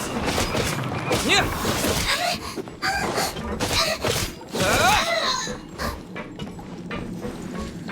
Boba, get them! One after another.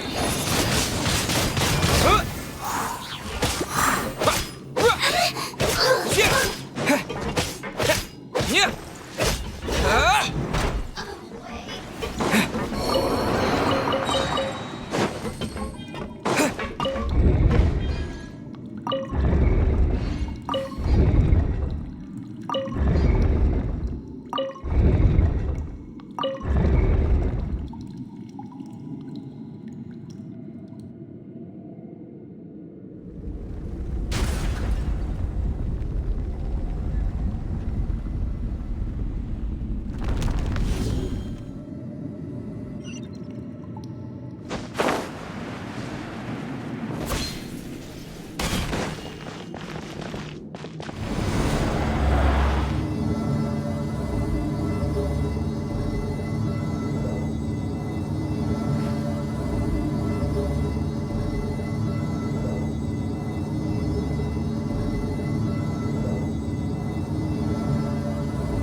Looking at its operational status, we must prepare for the worst.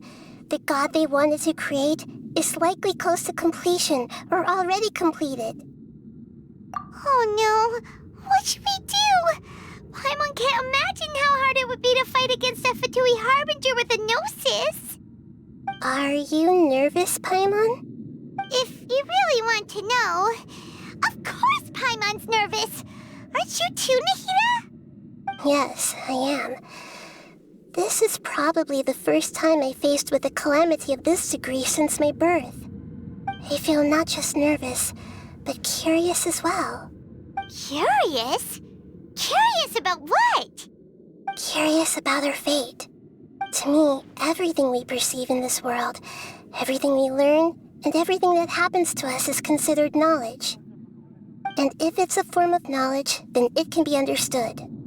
However, only fate is about that which has yet to occur, so it has always drawn my curiosity.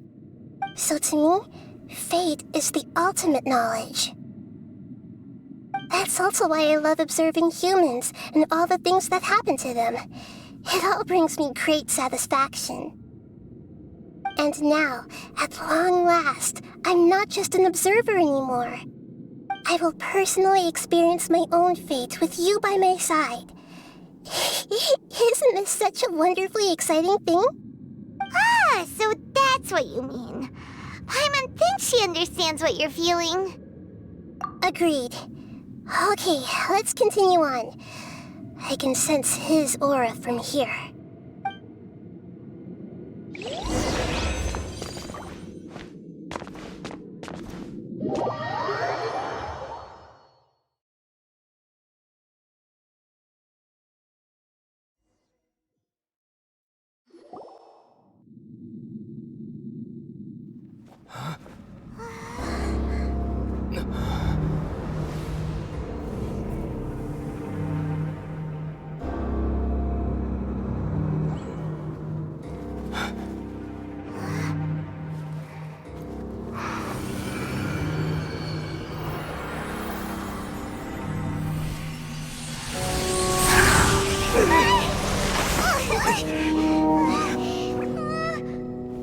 Who would have thought the world would be so eager for my birth?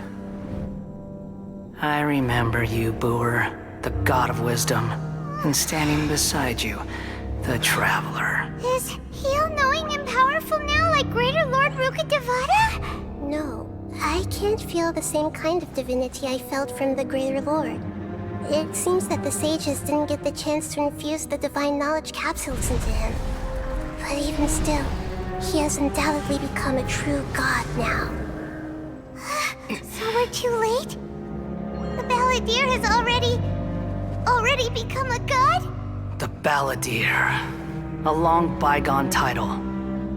When my spirit ascended to divinity, I felt as if I had existed for the same number of epochs as heaven and earth.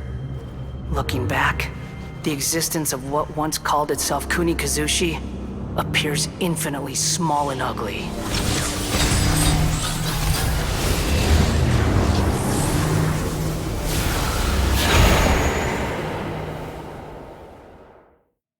This imposing aura, it really feels like the gods! A body that capitalizes on the Balladeer's original construction as a mechanical puppet, with the Gnosis serving as a constant power supply. How much effort and resources did the sages put into this? From a purely technological perspective, it's a commendable achievement indeed. It's no exaggeration to say, this is the culmination of human wisdom. You sure are something! Dishing out compliments at a time like this? But I don't think he's reached the spiritual height of a god. Strife is engraved upon every god and every gnosis brought forth into this world. Can you feel it? The exhilaration of such power, and the thrill of anticipation for our contention. Nahida wouldn't feel the same things as you! Do you not realize that you are interrupting a conversation between gods? Lowly creature, know your place!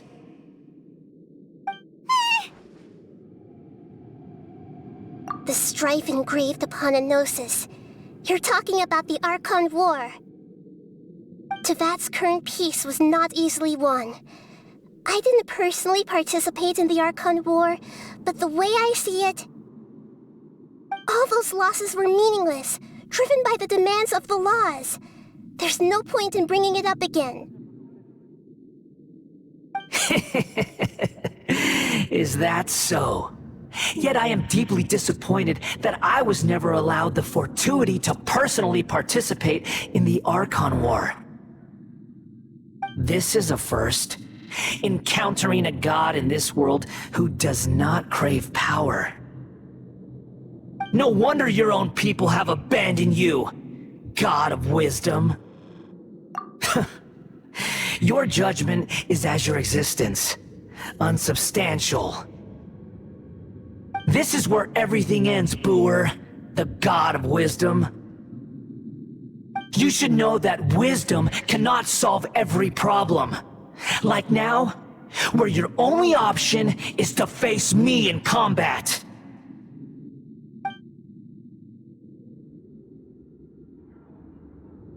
Come!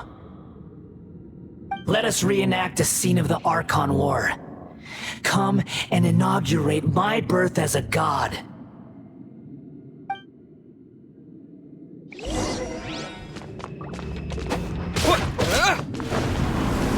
Churn!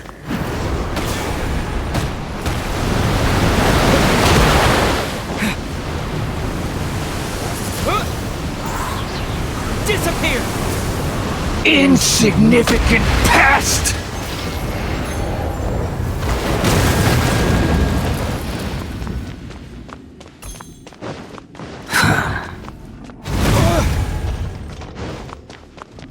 Feeble human!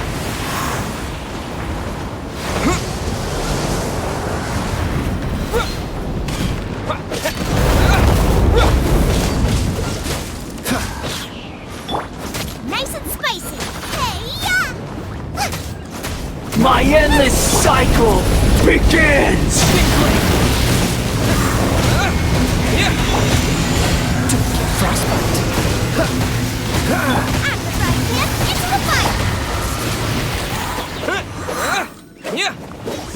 Dodge this! I must leave no stone unturned, Sure! as a dutiful maid would.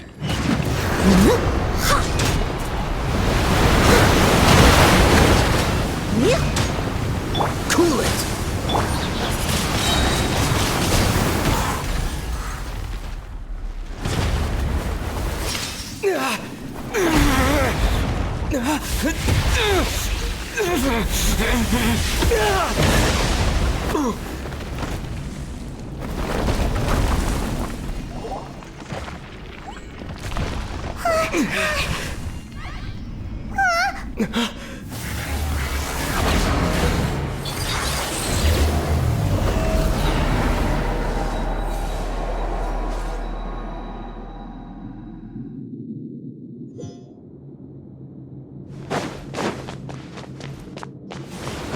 Tremble!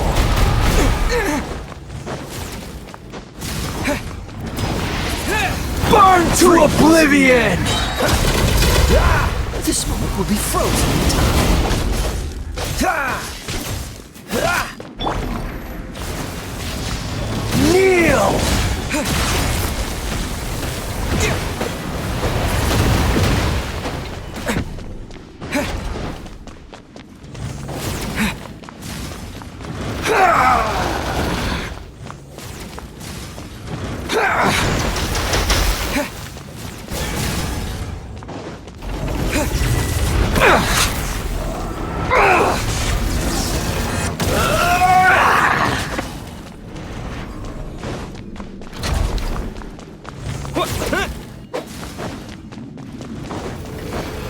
Reality is pain!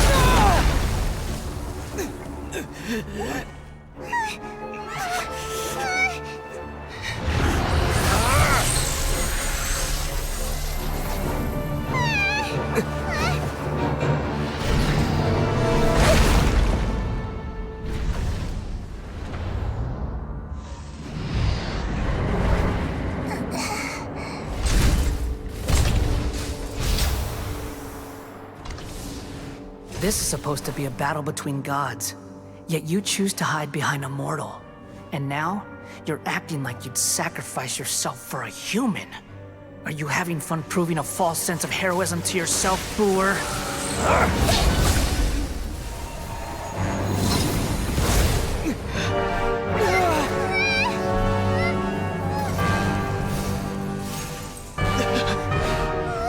The data collection is almost complete. Do you even know how many times you've tried to take my gnosis from me?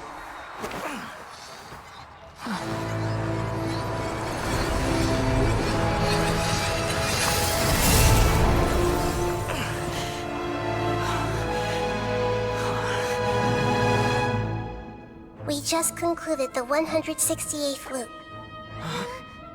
Did you know that in the effort to create you, The people of Sumeru were forced to live through the exact same number of Sabzerus festivals and samsara cycles. The power of dreams. When did you use it on me?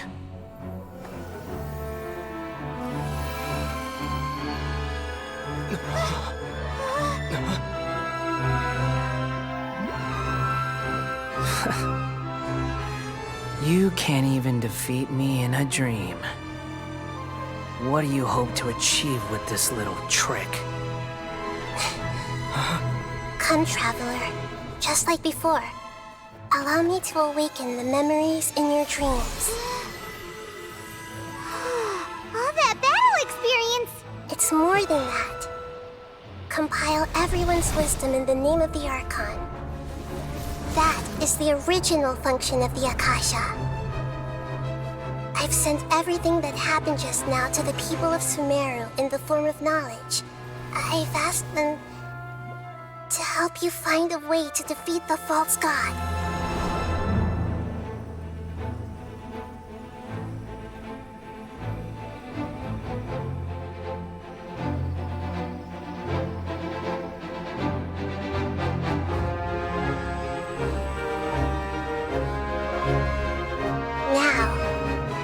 Sumeru's wisdom is at your disposal.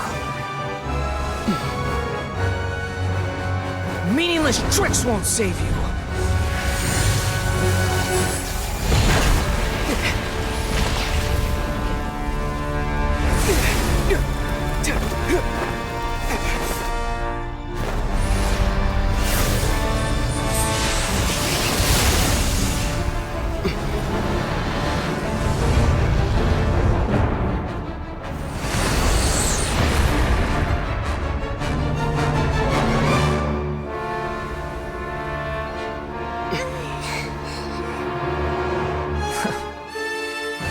Are you done with your tricks?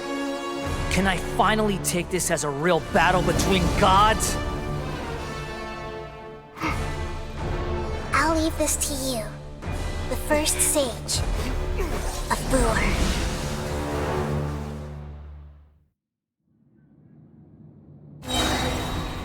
1,000 eons, mine to dominate!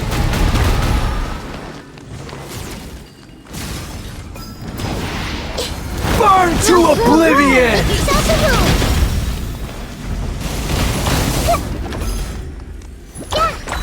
You filth! Windblade!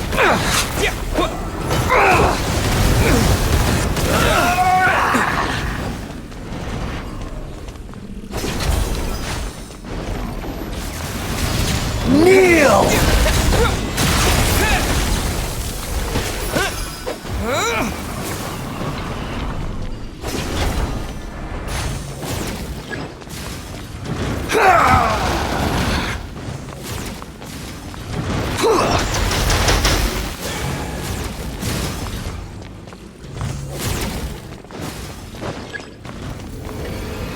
Reality is pain!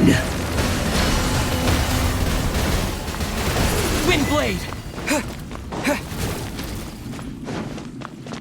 Good riddance, cruel world!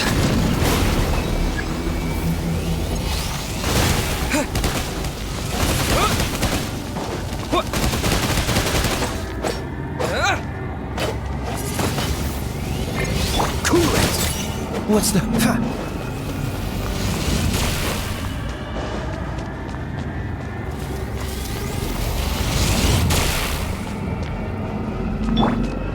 Everyone hold hands!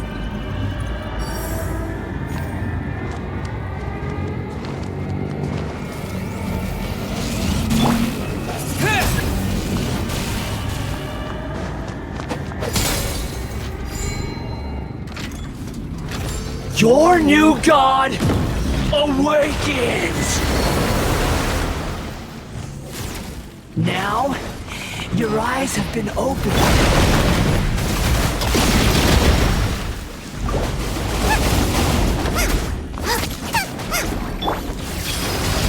Kneel!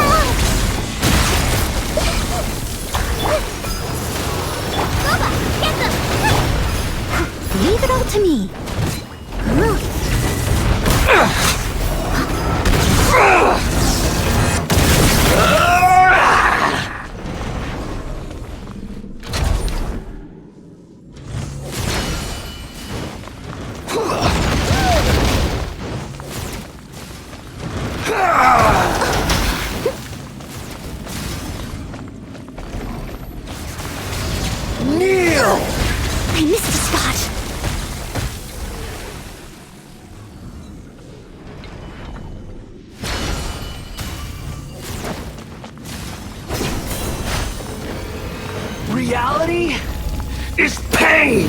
Steady as stone.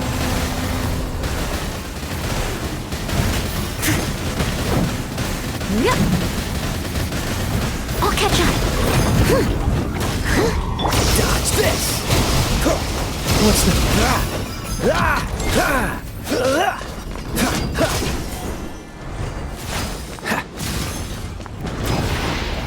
Burn to oblivion!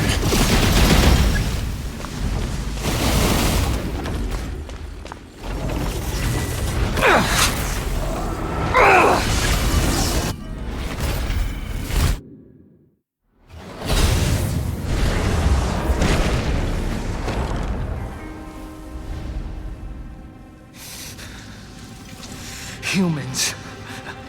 Filthy humans.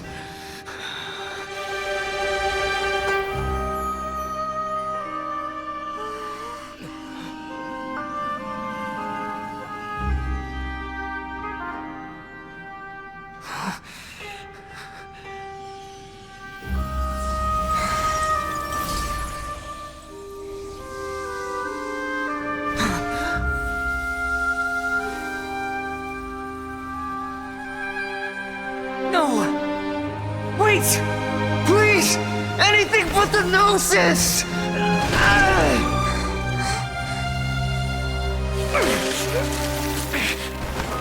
That's mine! Don't even try! I'll never go back!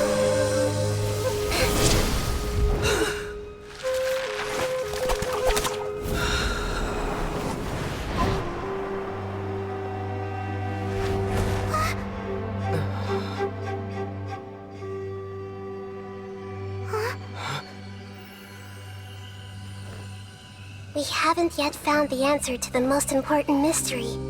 Irminsul is still waiting to be saved. With the power of another Gnosis, we may now finally understand the last memory of Greater Lord Rukkhadevata.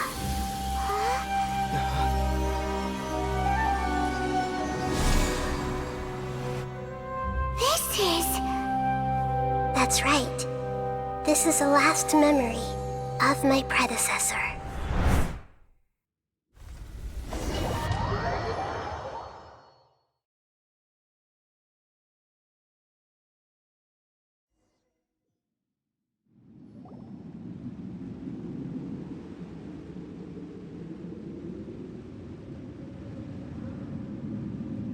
Huh. This sure seems very different from what Paimon imagined. Shouldn't Irminsul be in this realm of consciousness? Yes, that is our destination. But I didn't expect the remaining consciousness of Greater Lord Rukkhadevata to be as polluted as this.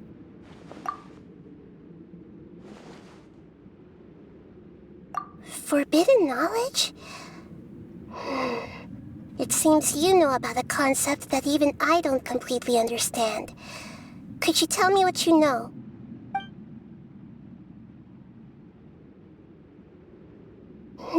Your inference seems logical enough. Forbidden knowledge once polluted the desert thousands of years ago, but was successfully repelled thanks to King Deshret's self-sacrifice, and Greater Lord Rukkhadevata nearly exhausting her power. Then, a second instance of forbidden knowledge pollution occurred during the Conria Cataclysm 500 years ago. But I'm afraid it is much more serious this time, with Irminsul itself already in danger. So, if we're in the remaining consciousness of Greater Lord Rukkhadevata, and it's also been affected by forbidden knowledge pollution, then does that mean, in order to save us, Greater Lord Rukkhadevata? Yes. It's very possible that she sacrificed her life in the fight against forbidden knowledge. She didn't completely eradicate forbidden knowledge, but if it weren't for her actions, the pollution would have been far more rampant over these past 500 years. The way that everyone, including me, has forgotten everything about forbidden knowledge may very well be due to her restoration of Irminsul. Aww. Do you feel sad, Nahida? I'm just sharing her pain. The pollution of her consciousness here is severe. There is madness, chaos, and pain all around us. Did she fight to resist the forbidden knowledge pollution in such terrible conditions, all the way up to her last breath? She even used her last remnant of lucid consciousness to leave a clue for us to follow. Yes, her words were distorted by forbidden knowledge, so that's all we could hear. But now, we have a chance to find the answer to this mystery. We can cross the polluted consciousness until we found the right path to meet with her lucid consciousness. And then, we'll let Greater Lord Rukkhadevata tell us the truth in person. Each of us need to be mindful of the state of our own consciousness while we are here. Even with the Gnosis' protection, we must always keep a clear mind. Otherwise, we could go mad at any moment. That's so scary. Don't worry, it should be easy enough for you to keep that mind of yours clear, Paimon. Let's go.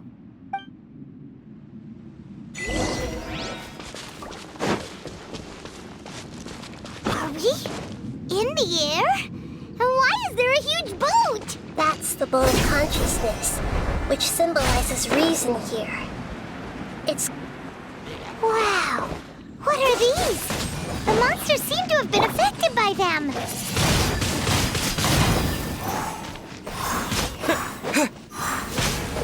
Yeah.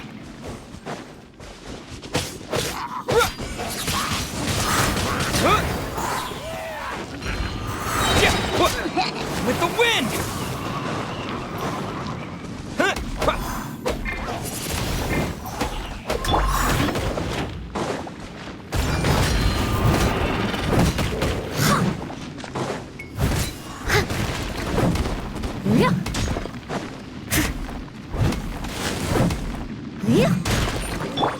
Wind blade!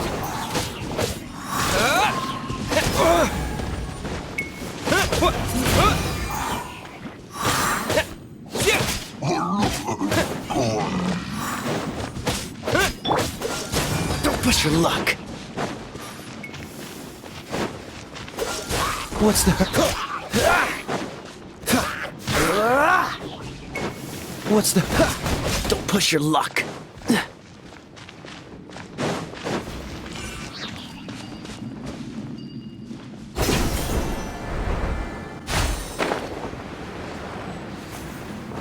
Cool it. Don't get frostbite. Freeze.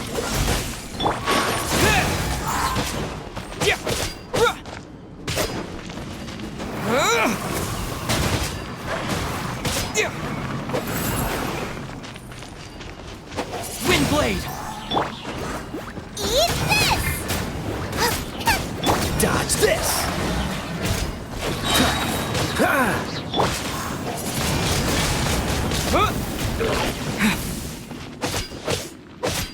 Freeze. Oh, so sorry. Wind blade. Out of the frying pan, into the fire! I must leave no stone unturned, as a good night... Look! Four-leaf sigils have appeared in the sky!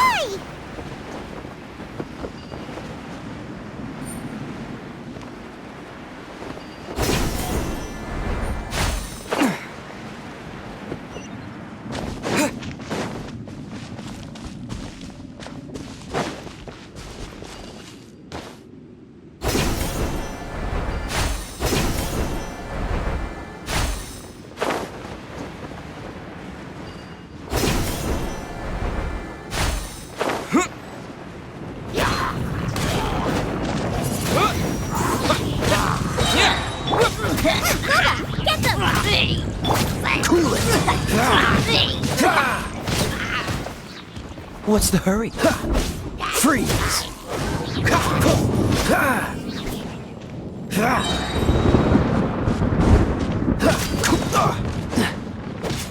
This moment will be frozen in time.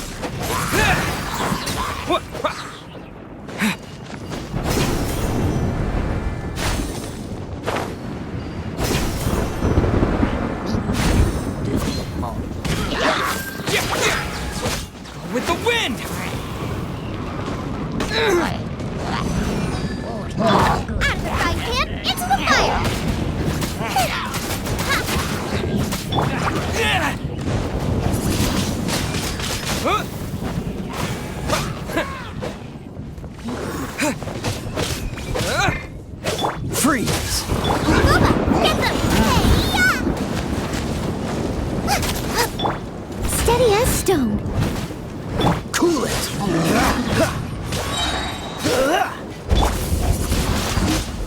Wind blade!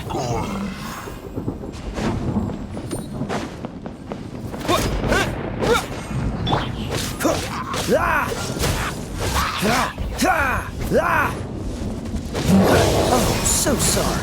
I must leave no stone unturned. Freeze!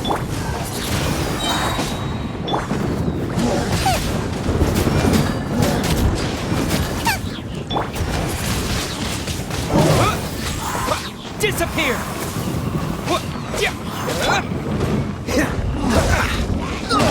This moment will be frozen in time.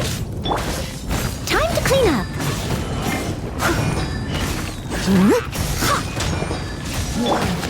Cool it! Wind blade!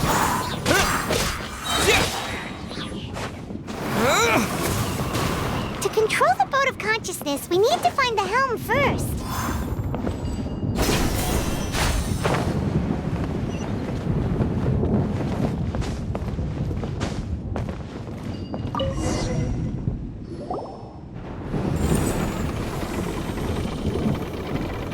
We changed direction. Are we still going the right way, Nahida? Mm-hmm. Judging from the current route, the boat of consciousness will soon take us out of here.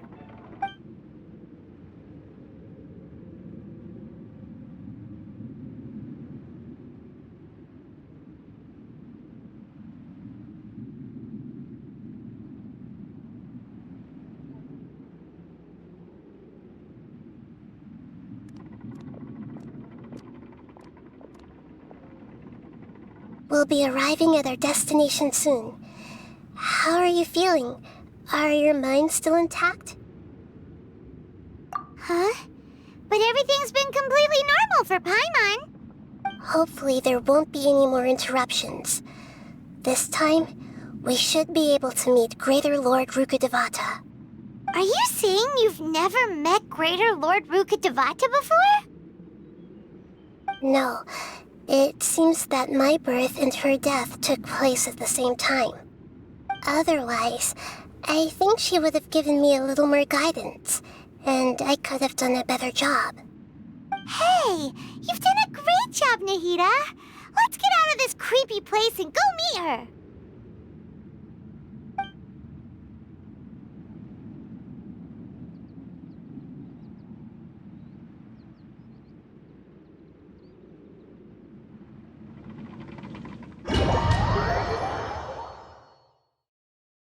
So, is this the place you were talking about?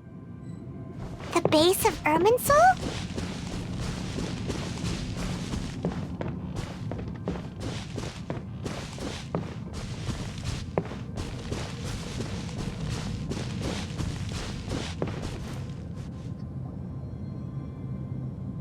Well, this is the place. We're here to find Greater Lord Rukkhadevata, right? But the one standing over there is... Is that... me? She looks exactly like me. Are you Greater Lord Rukkhadevata? Yes, that's me. Are you surprised by my appearance? Irminsul and the surrounding lands have been reproduced here as they were years ago. But this is just a realm of consciousness. We are manifestations of the same nature. Hence why we would appear exactly the same. We're of the same nature? Why? Because you are me, and I am you. You are me in the new samsara. The new samsara? As Greater Lord Rukkhadevata, I'm the avatar of Irminsul, and you are the purest branch snapped from Irminsul. Imagine Imagine it this way. Even if a tree dies, its branches will eventually take root and grow, continuing the tree's life in another form. I'm merely the remaining consciousness of Greater Lord Rukkhadevata. The real me has presumably died a long time ago.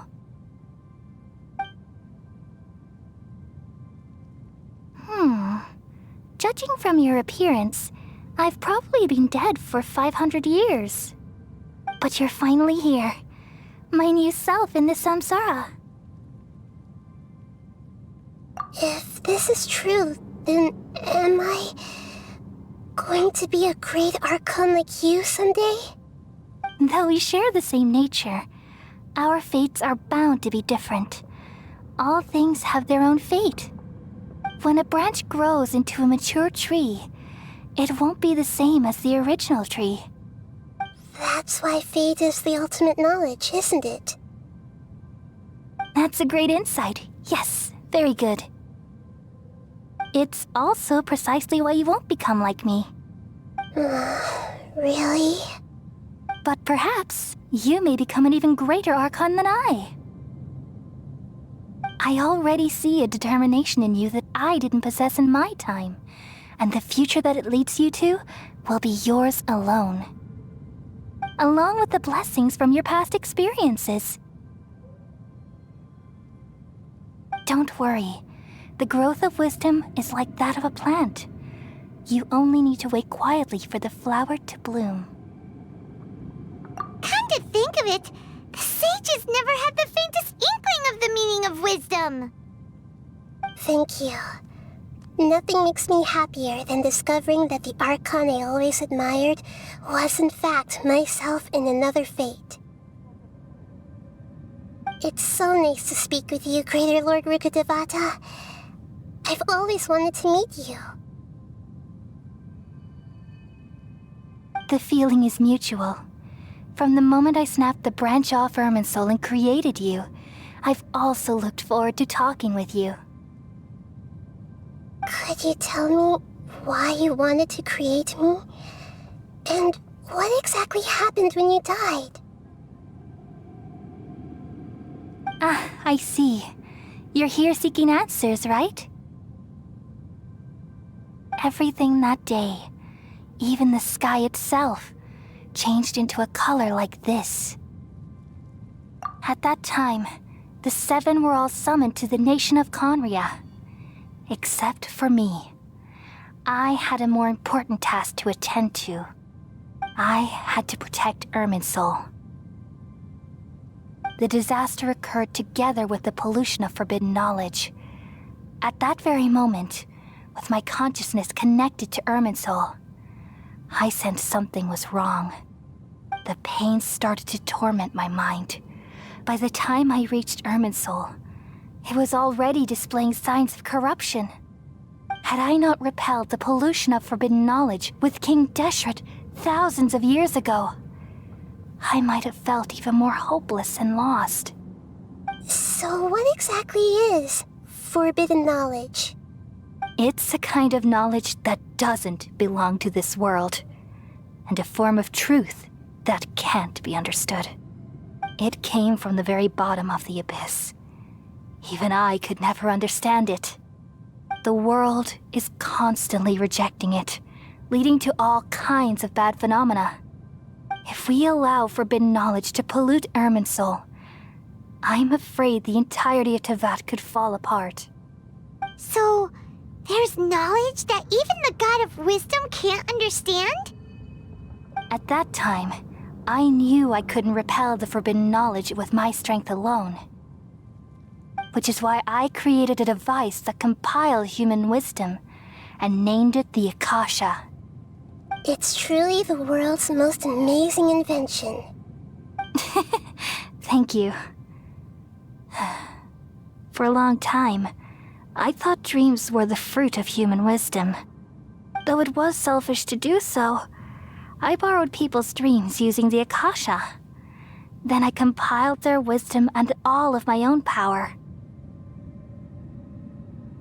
Well, did it work? Thanks to the wisdom of the people of Sumeru, almost all the forbidden knowledge was cleared from Irminsul. But things didn't go as smoothly as I thought. I had a terrible headache, which gave me an uneasy feeling.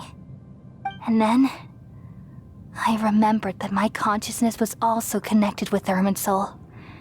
It brought me knowledge and wisdom, but vile corruption as well.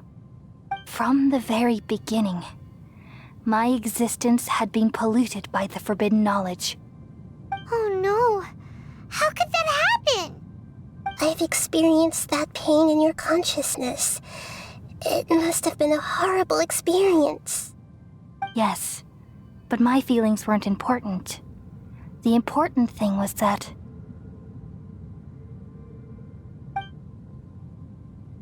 even if I died, my existence and everything related to me would continue to exist in Irminsul as memories and knowledge, meaning that the forbidden knowledge couldn't ever be permanently eradicated.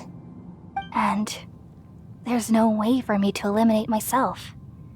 It would be a sort of paradox. So, I took the purest branch of Irminsul as my incarnation in the next samsara, and left a trail of clues, all in hopes that you would come here and remove me and my pollution from Irminsul forever. Wait, no, I can't. So you realize what that implies? You are very smart indeed. Irminsul has all the knowledge and memories of this world. And as you've realized just now, removing me from Irminsul means I essentially will never have existed in this world. But this is the only way to save Irminsul. People love you so much, and they've missed you so much over the past 500 years. I am exactly the same. So how can we just forget you like this? Is there really no other way? There must be something else I can do. You're the god of wisdom, Boer. You should know that there is no other way. But this is so cruel. I don't want to forget you. No need to feel so sad, Boer. As someone who delights in wisdom, you should feel joy at finally finding the answer. These are the words in their entirety, the answer you've been seeking all along. Let the world completely forget me.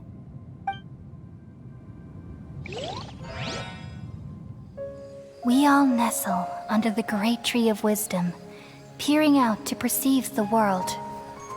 From the earth and from the rain, we perceive its wonders until we become a white bird to perch atop a branch and finally snap off the most important leaf. Once upon a time, I alone dreamed in this world. In my dreams, everybody would also dream after they fell asleep. Wild and wonderful thoughts would emerge from their minds. Some tumbled to the ground, and others floated to the sky, connecting all things in the world into one dazzling net. Among a plethora of worlds were numerous smaller worlds, all of fate, finding within the tapestry their brilliant glow. I gradually understood that these indescribable and constantly changing things are the most profound things in the world. Only they can completely repel the madness. Only dreams can awaken consciousness from the deepest darkness.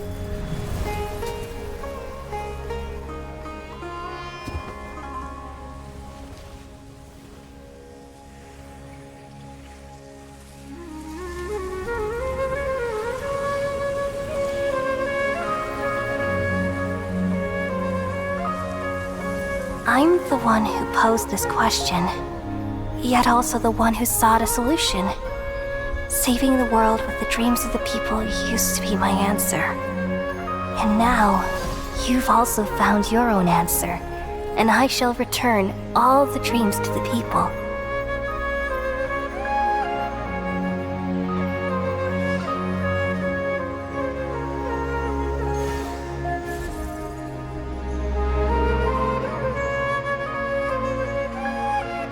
Goodbye, people of Sumeru. May you be blessed tonight with the sweetest of dreams.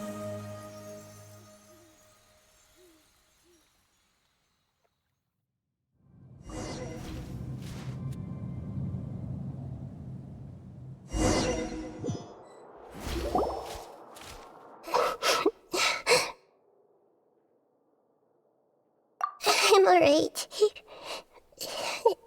I'm just a little confused. We've just saved the world, right?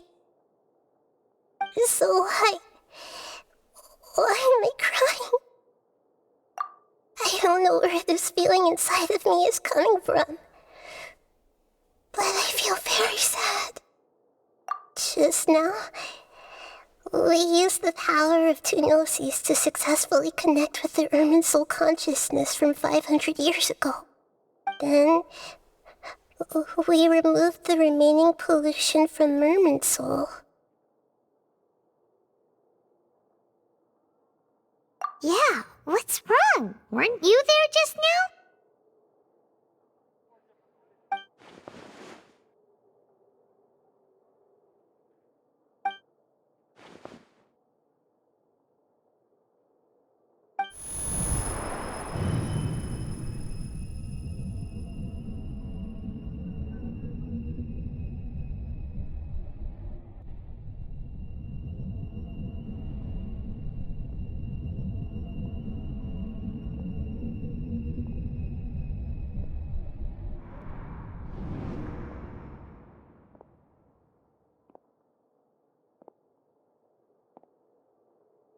Huh? That sound. Traveler! Paimon! I've been waiting here far too long. But finally I have the chance to be alone with you. All the precious time I wasted has finally paid off. The doctor! What have you done? Just a type of sound wave that can quickly put defenseless people into a dream. As I expected, it doesn't have any effect on gods. This is the only thing of interest I found among the sage's research. I thought I'd take it for a little spin. Don't worry. I know you would never forgive me if I actually killed them. I'm here to negotiate with you. Naturally, I won't do anything dangerous that could potentially damage our relationship. Negotiate with me? I heard you had already left Sumeru. Why are you here again now? I left Sumeru, but I also stayed in Sumeru. Even the God of Wisdom is restricted by the habits of cognition. How disappointing. You mean there are many different versions of you in this world? An astute guess. Even the same individual will have different cognitions at different ages. A long time ago, I made a major decision in hopes of preserving all my perspectives of how I observed the world. Observation is the first step of any experiment, but observing the current world doesn't satisfy me. It lacks an important dimension, that of time. So I saved segments of all my ages and made them into independent individuals. That's all there is to it. Indulge me. How does the God of Wisdom find my method of seeking knowledge? It's an insult to the very concept of life. Life inherently has many rules and restrictions, each with its own significance and reason to exist. They can't be broken on a whim. Good. Amazing, even. Indeed, it's difficult for humans to make peace with themselves, not to mention oneself from a different period. Since you're in the academia, why wait until now to show up? You could very well have stopped us and helped that fake god. Simple. Let me ask you this. Would any staff member ever help the subject in the middle of an experiment? It was my experiment. So why should I interfere with the results? The Academia saw the plan to create a god as their ultimate goal, yet you only saw it as an ordinary experiment. You really are crazy. If the experiment succeeded, you would have had a new god on your hands. How would you have faced your own god then? Would you still take the same stance? Would you still hold the same view of yourself? I'm first and foremost a scholar. These results should be left to the judgment of the hypothetical me confronted with that outcome. But you're right. And that's exactly why I'm disappointed with the conclusion of this experiment. As an individual, you don't have any sense of belonging. You seem to have even fewer convictions than a typical scholar. Oh no, I certainly have my own convictions. They just don't fit your standards, that's all.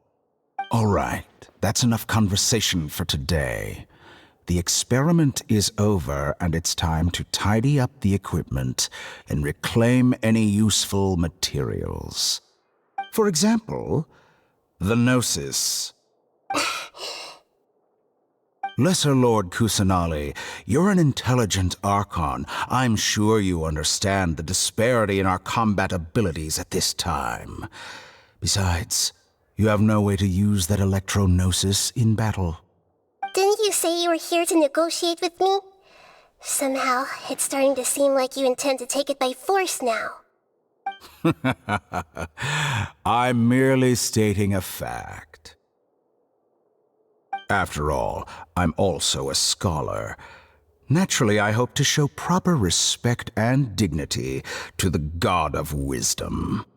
Your hypocrisy is built on absolute confidence. I understand your scheme, but...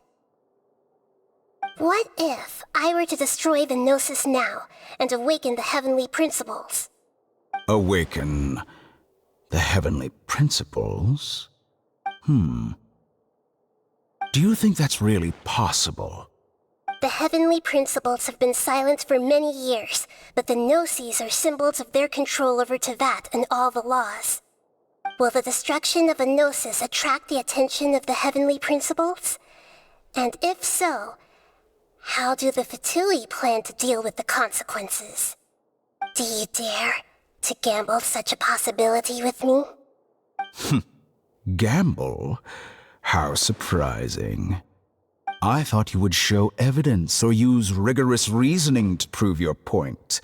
The word gamble is the last thing I expected to hear from the God of Wisdom. But this is a clever move. You must have seen through me when I first captured your consciousness. As a scholar, I respect all possibilities. This has always been my principle and is an essential trait as an experimenter. Indeed, I can't ignore this possibility. So tell me then, what are your conditions? This foreign Gnosis will only lead to disaster if it stays in Sumeru. But this Electro-Gnosis is the prize I obtained after defeating one of your fellow Harbingers. Now, as the one who initiated this cascade of events, shouldn't you pay the corresponding price? Price? Interesting. What price would you have me pay? How about erasing all your other segments? So this is how you wish to restrict me, the most threatening opponent of the Nation of Wisdom. What you request of me is like plucking out the eyes I have placed in the dimension of time. Segments are extraordinarily difficult to make. They require extremely rare resources and enormous amounts of time and effort, requiring me to destroy them all here and now. Bravo. A suitably wise decision on your part. Yes, how very interesting. Can I assume that you have long been wary of me? Among all the versions of me, this segment you see now is the most selfish. If it weren't me, your idea wouldn't have worked. What did you see when you were imprisoned? You were observing me, and that's how you know I've long grown tired of their doubts and endless arguments. Like you said, it's difficult to make peace with yourself. Being as smart as you are, have you managed to do that? I see. If you think all those versions of me are worth a gnosis, then deal. You sure didn't hesitate much. Is the relationship between all the versions of you really that bad? I don't think there's any need to dwell on that. The surplus versions of me can be exchanged for a gnosis. Do you think anyone can offer themselves at a higher price? Besides, with my abilities, it's only a matter of time until I find better perspectives. Perhaps it's best to say, you're just temporarily ahead. But what I'd like to know is, how can you be sure that I've really erased them? I can see your remaining honesty.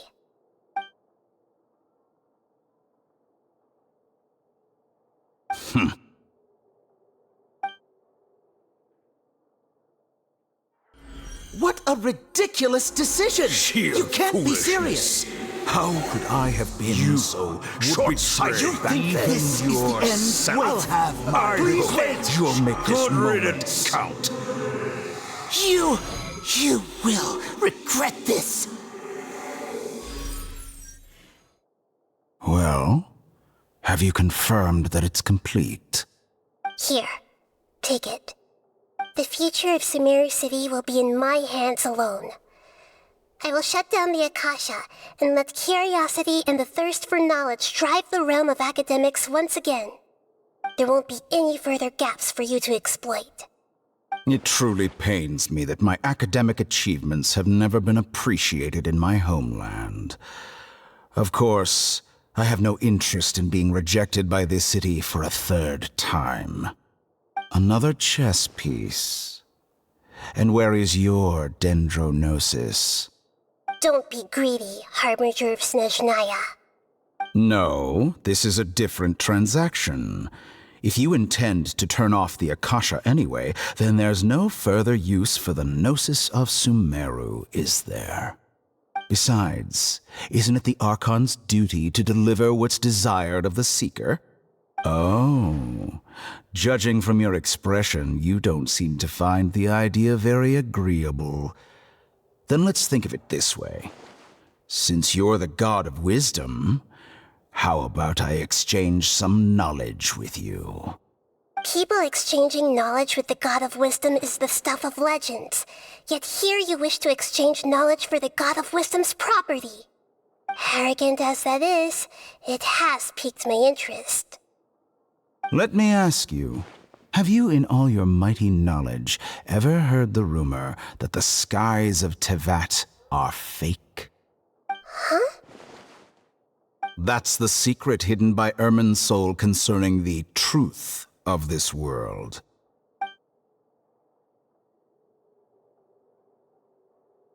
Once I finish telling you about this, it will be time for me to say goodbye. With negotiations, we've all gotten what we wanted. I'm very glad I got to meet you like this. Your arrogance may know no bounds, and convictions may mean nothing to you. But I'll still listen to what you have to say.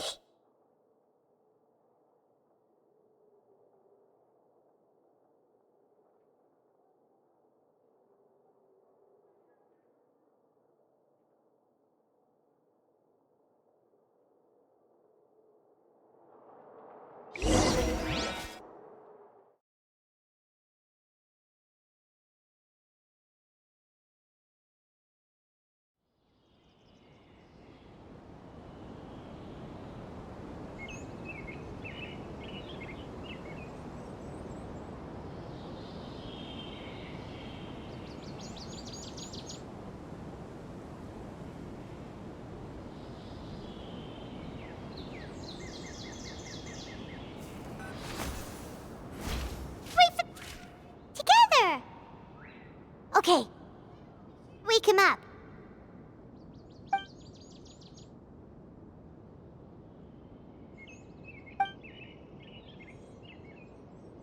Are you awake?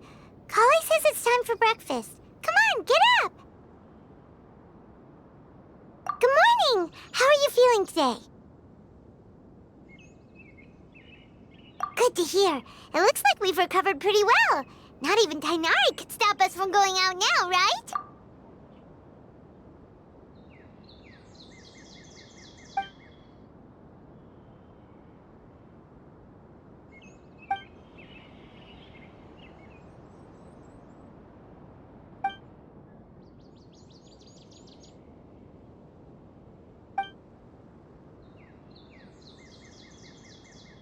Come on, Traveler, let's go!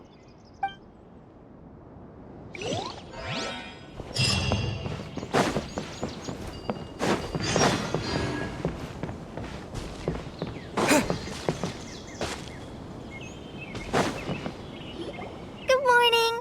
Looks like you're awake. Yep, yep.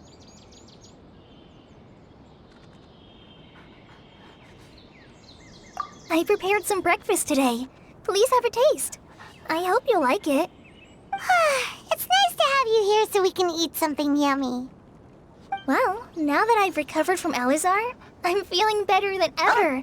I can even prepare 4 or 5 meals a day now.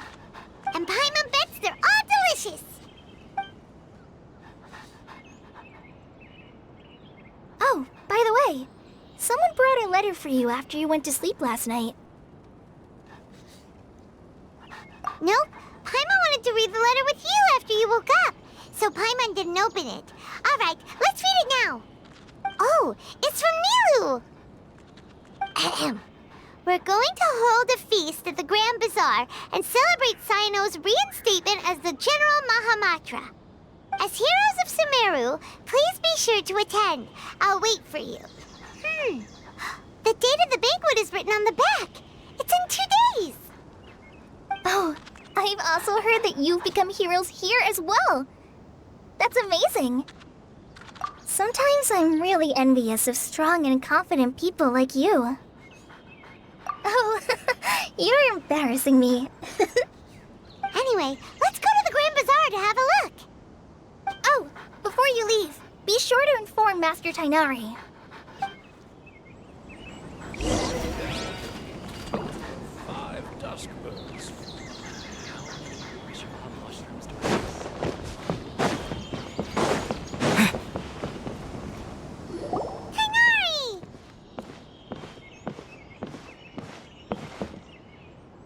Ah, good morning. How do you feel today? We feel much better. How about you? I'm recovering well, thanks for asking. But from the looks of it, you seem to be already busy with work again. It's fine. I'm not that busy, really. The Elazar patients have recovered, as well as Apasia. For now, I only need to tend to my Forest Watcher duties. It seems once Irminsul started getting better, everything else started to recover too. Yes, but there are still some residual effects. The withering is one example. Though it won't spread anymore, the existing zones won't just disappear. We forest rangers will still need to do the work. By the way, we have some good news. Cyno got his position back. This news is hardly new. He had already mentioned it to me before. Huh? You mean he was already here? Why didn't he come to say hi to us? He visited once, but he was afraid of disturbing you while you were resting. He just asked me a few questions and left. Then you probably already know all about the celebration feast. Celebration feast? No, I haven't heard anything about that. Huh? But didn't Nilu say in her letter that they would celebrate Cyno? He didn't tell you? Perhaps. Or, alternatively, he doesn't know about it either. Come to think of it, Cyno doesn't seem like the type who'd enjoy a celebration feast. You and Kale are both Cyno's close friends. Why don't you come to the feast with us? Kale has taken over some of my tasks these days. I don't think she'll have time for it. Not to mention me. You see, some VIPs have come to the forest recently. Huh? VIPs? Very important Paimons? Well, technically speaking, they are former VIPs. The sages involved in recent incidents have begun their training in the Avidia Forest, and the people they had previously imprisoned have all been released. Huh? Yes, he's a little weak, but he isn't injured and his condition is stable. Lesser Lord Kusanali, in her boundless mercy, has decided to spare Azar and the other wrongdoers. Supposedly, they were ashamed of their shallow ideologies, and have decided to dedicate the rest of their lives to cultivating wisdom in the Avidia Forest. When they learned that Lesser Lord Kusanali had defeated the Balladeer and saved Irminsul, they were shocked at first, but also became happy, feeling that the sacred light guiding them on the path of discovering wisdom had begun to shine once again. As a result, work has increased for the forest rangers. That sounds really exhausting. There's nothing we can do, really. But that's another topic. Back to the matter at hand. Are you two planning to head out? Ah, right! We're here to request permission to head out. Would that be okay? You've recovered well. You may go. But be careful. Yay! Will do!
Well, there won't be any problems if the feast starts at that time.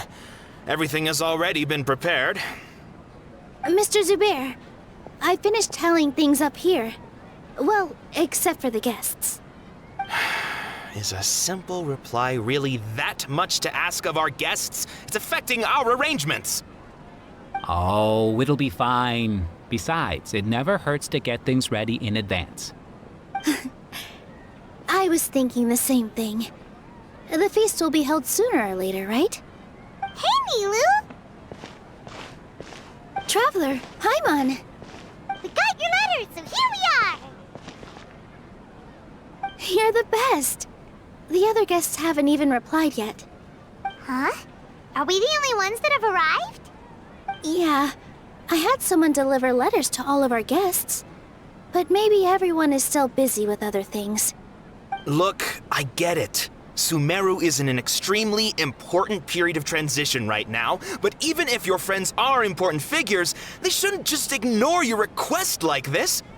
Nilu is Sumeru's #1 celebrity, after all. You have no idea how happy I am to talk to people with good taste. If you consider enjoying Nilu's dances having good taste, then almost everybody has good taste. Because Paimon thinks everybody will love her performance. That's right. We all think she's amazing too. Nilu is an absolute favorite among those of us who frequent the Grand Bazaar. For Outlanders, you have a great eye. Master Zubair, let's have a vote for the most outstanding audience members next time. I think these two may win. Nonsense. It is not for us to determine the value of an audience. But indeed, we could try giving gifts to people with particularly good taste. I heard there's a device in Fontaine called a camera that can record people's appearances as pictures. Such pictures would make superb gifts. Ooh, good idea. I wonder where we can find one. You guys are so funny. There's really no need for that. I'm satisfied just being able to perform here. There's always a lot going on at the Grand Bazaar. Yeah, and that's why I love it here. Traveler and Paimon, could you help confirm if the letters were actually delivered? If for some reason they didn't receive the letters, then please tell everyone that there will be a feast here. Yeah, we can also check out how everything in Sumeru is going now. When I wrote the letters, I heard that Dia was in Port Ormos, and Alhaitham was at the Academia. As for Sino, we've only heard that he appears at the Academia from time to time. I'm not too sure about Rahman's whereabouts. My guess is that he's with Dia. As for Dunyarzad, I just hope she's feeling better. I sent her a letter, but I was afraid of disturbing her. If you have time, please ask about her for me. Okay, got it. Let's go, Traveler.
Welcome.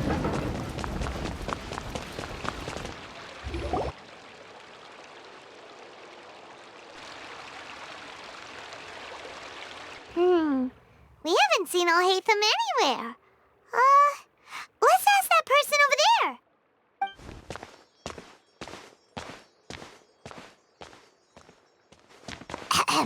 Hey there, have you seen Alhaitham around? Yes, it seems Scribe Alhaitham has gone to the House of Dana. You should be able to find him there. But you're already the second group of people I've seen looking for him today. He must be quite the busy man. Oh? Who else was looking for him? Mr. Cave was just here asking about him. You wouldn't believe how terrible their relationship is. And now you two are here. Don't tell me everyone's here looking for gossip about the sages. No way! We're strictly here on business. Ah, I see. Sorry, I thought maybe everyone's as interested in rumors about the sages as I am.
should be around here somewhere, right? Oh, he's over there! But it looks like he might not have time for us. Just put down that worthless book and tell me what happened in the academia. This is not just some worthless book. Do you have any idea how difficult it is to find a physical book like this in Sumeru? It doesn't matter. It's probably just another thing that you used your authority to get your hands on anyway. Just put it aside. Listen, I came back today only to hear that the sages have disappeared. Oh? You sound surprised. I thought you would already know the inside story. Would I be here asking you if I knew? You're the scribe, not me. So just tell me what you know already. Well, I almost became a sage. Huh? Oh, don't sound too surprised now. You're the renowned Kaveh, light of the Ksharawar. Besides, as a master builder and craftsman, chances are you'll be appointed as a sage too. Why do I feel like you don't really mean it? Huh. What makes you say that? Why would you question my heartfelt sincerity? Maybe it's because you've never said anything good about me before. Yeah, well, I share a similar sentiment, and anyone who knows you as well as I do would surely do the same. Oh, you... See? This is why I hate discussing anything with you. Your ridiculous and arrogant attitude always gets in the way. It seems that you really can't stand my personality. Ha! What was your first clue? Well, then you might as well move out of my house. Are you threatening me? Stooping to a new low, I see. Ugh, and don't change the subject. You, a sage? What a joke. The academia might as well just close tomorrow. Are they having a fight?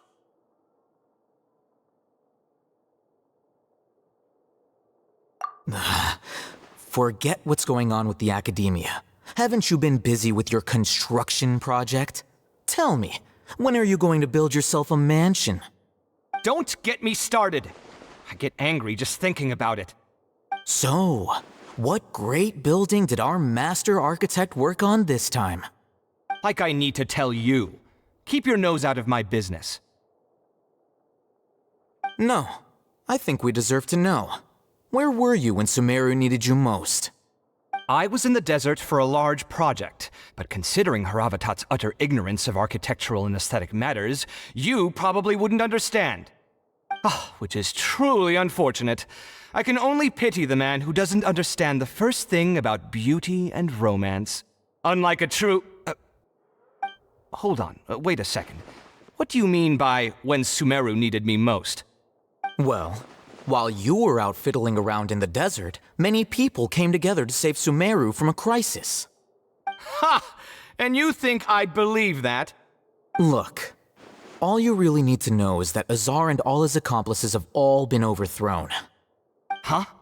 What nonsense are you talking about? It's no skin off my nose if you don't believe me. It's not like my Darshan was the one trying to apply for funding from the Grand Sage. Yours, though, on the other hand... You know what? I'll ask around. I'm sure someone knows what's going on here. You're dead if I find out you're lying to me.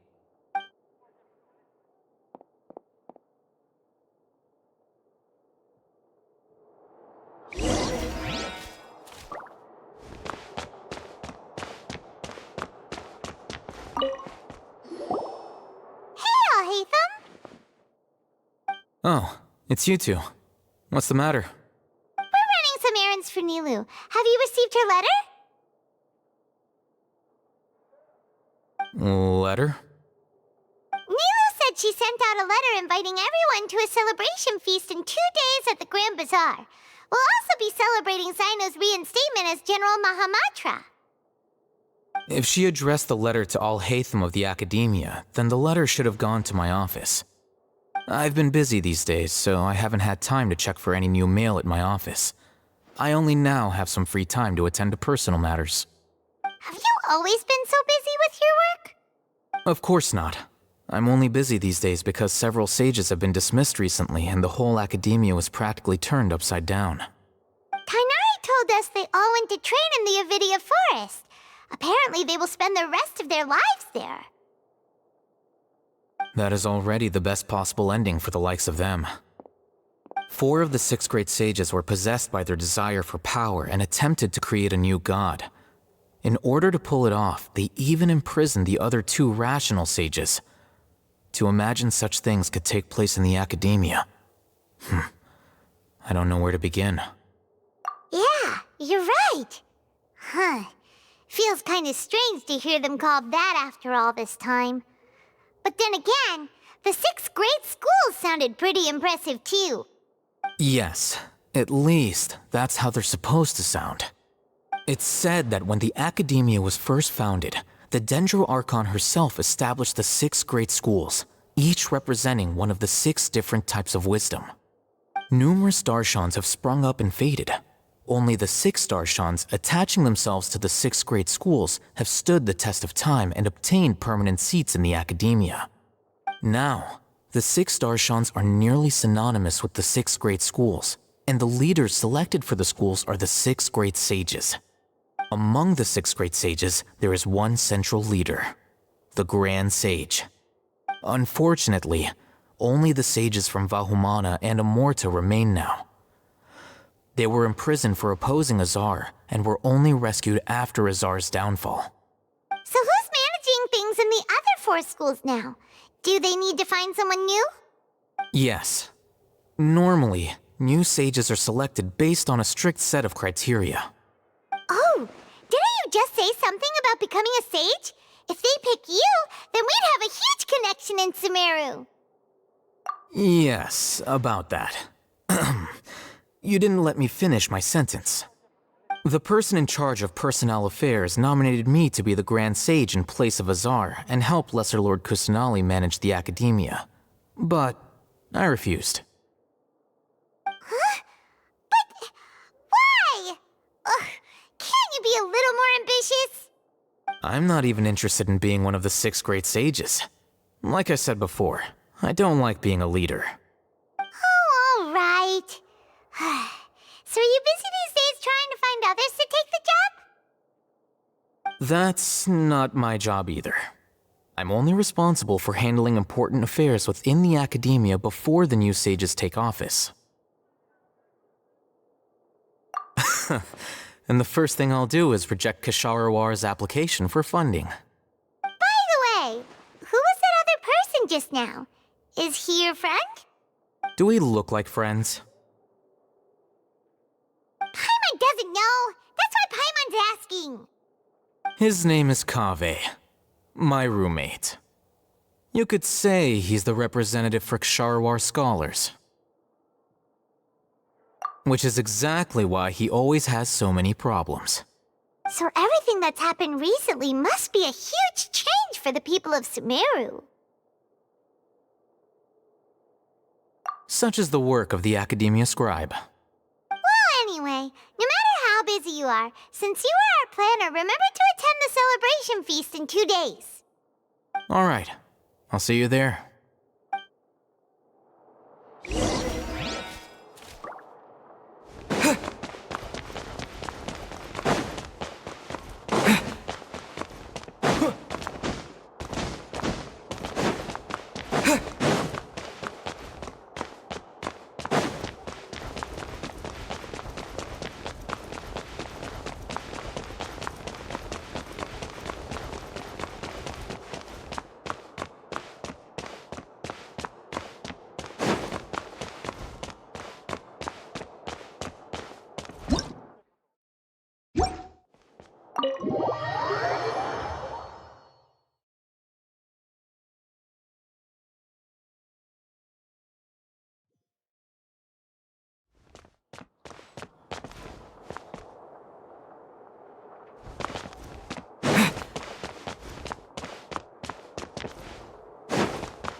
This is Port Ormos. Now where could... Is that Paimon I hear? Huh? Oh, it's been a while.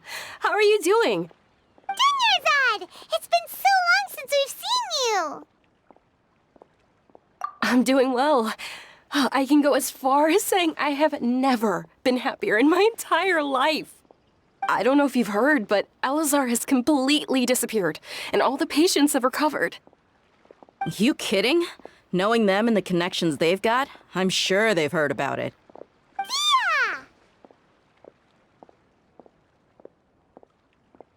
That's right. My lady is feeling better now, so I'm accompanying her for a walk. Why do you still call me that, Dia? You've already informed my father of your resignation. I guess I'm just used to calling you my lady. Old habits die hard. Resignation? You mean you're quitting? Yeah, I might start losing my edge if I keep being a bodyguard for the Homayanis. You know that my parents and I are fond of you, and that we appreciate you very much. It wouldn't be a problem if you wish to continue to be our bodyguard. I'm not a woman that's easily persuaded. You should know that by now, my lady. When I took this job, I had already decided that I'd quit as soon as you'd recovered. It's time for me to get back out there and chase that horizon. So what are you gonna do now if you're not gonna be a bodyguard anymore?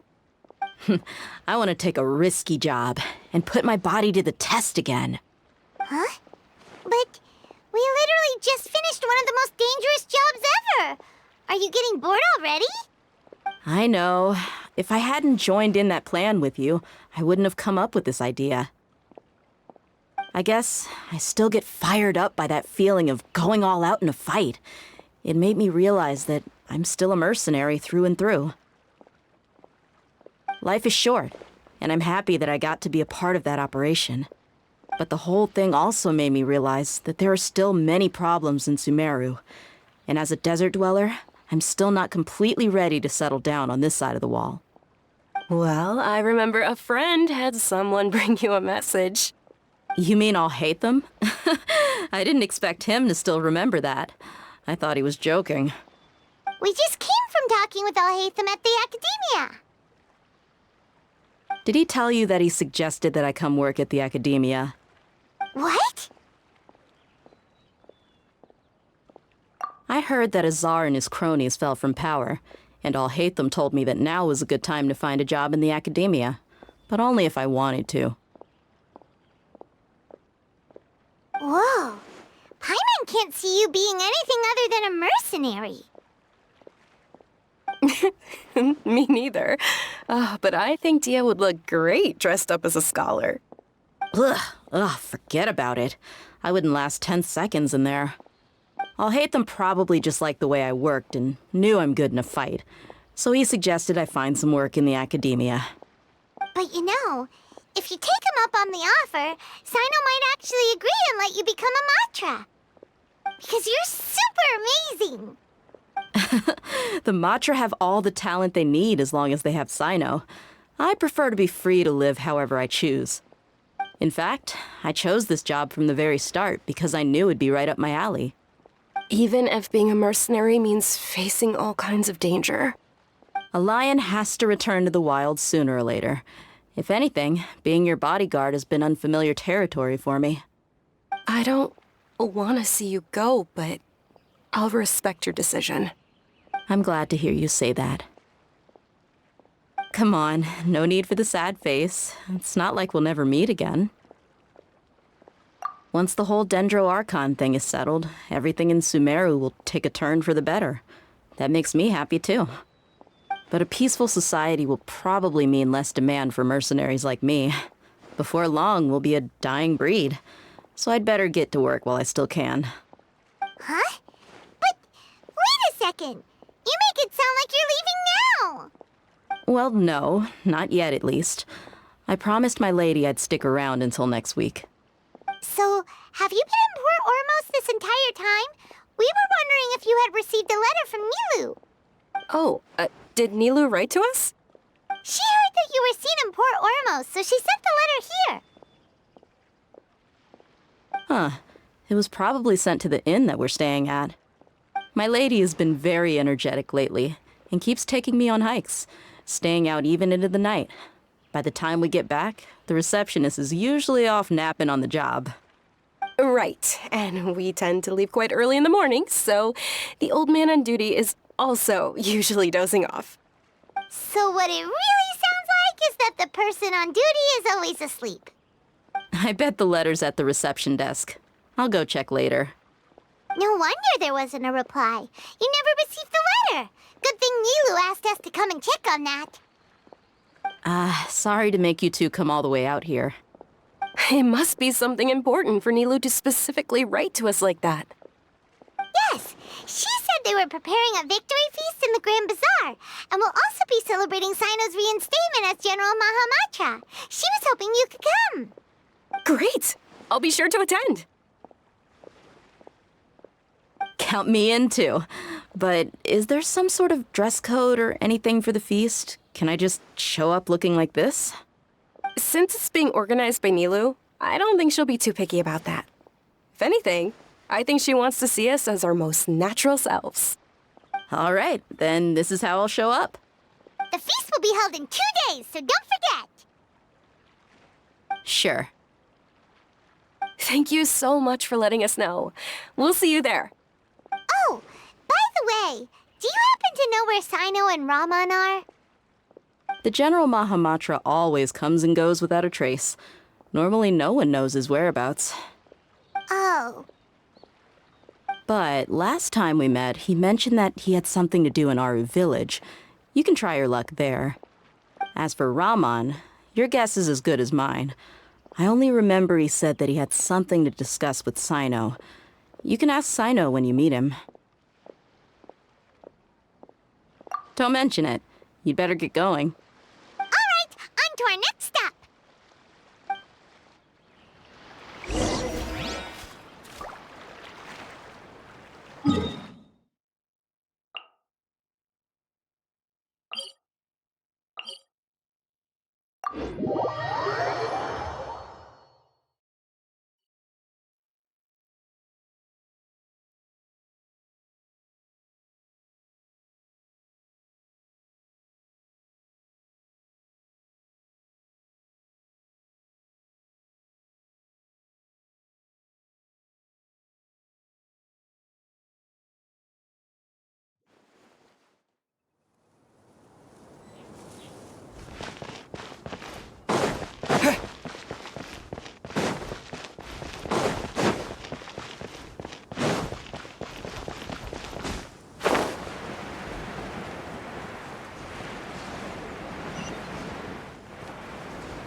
It's been a while since we last visited Aru village. Ah, there's Sino!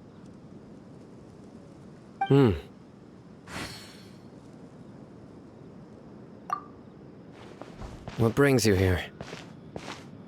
We recovered well, and Tanari agreed to let us leave, so now we're out and about again.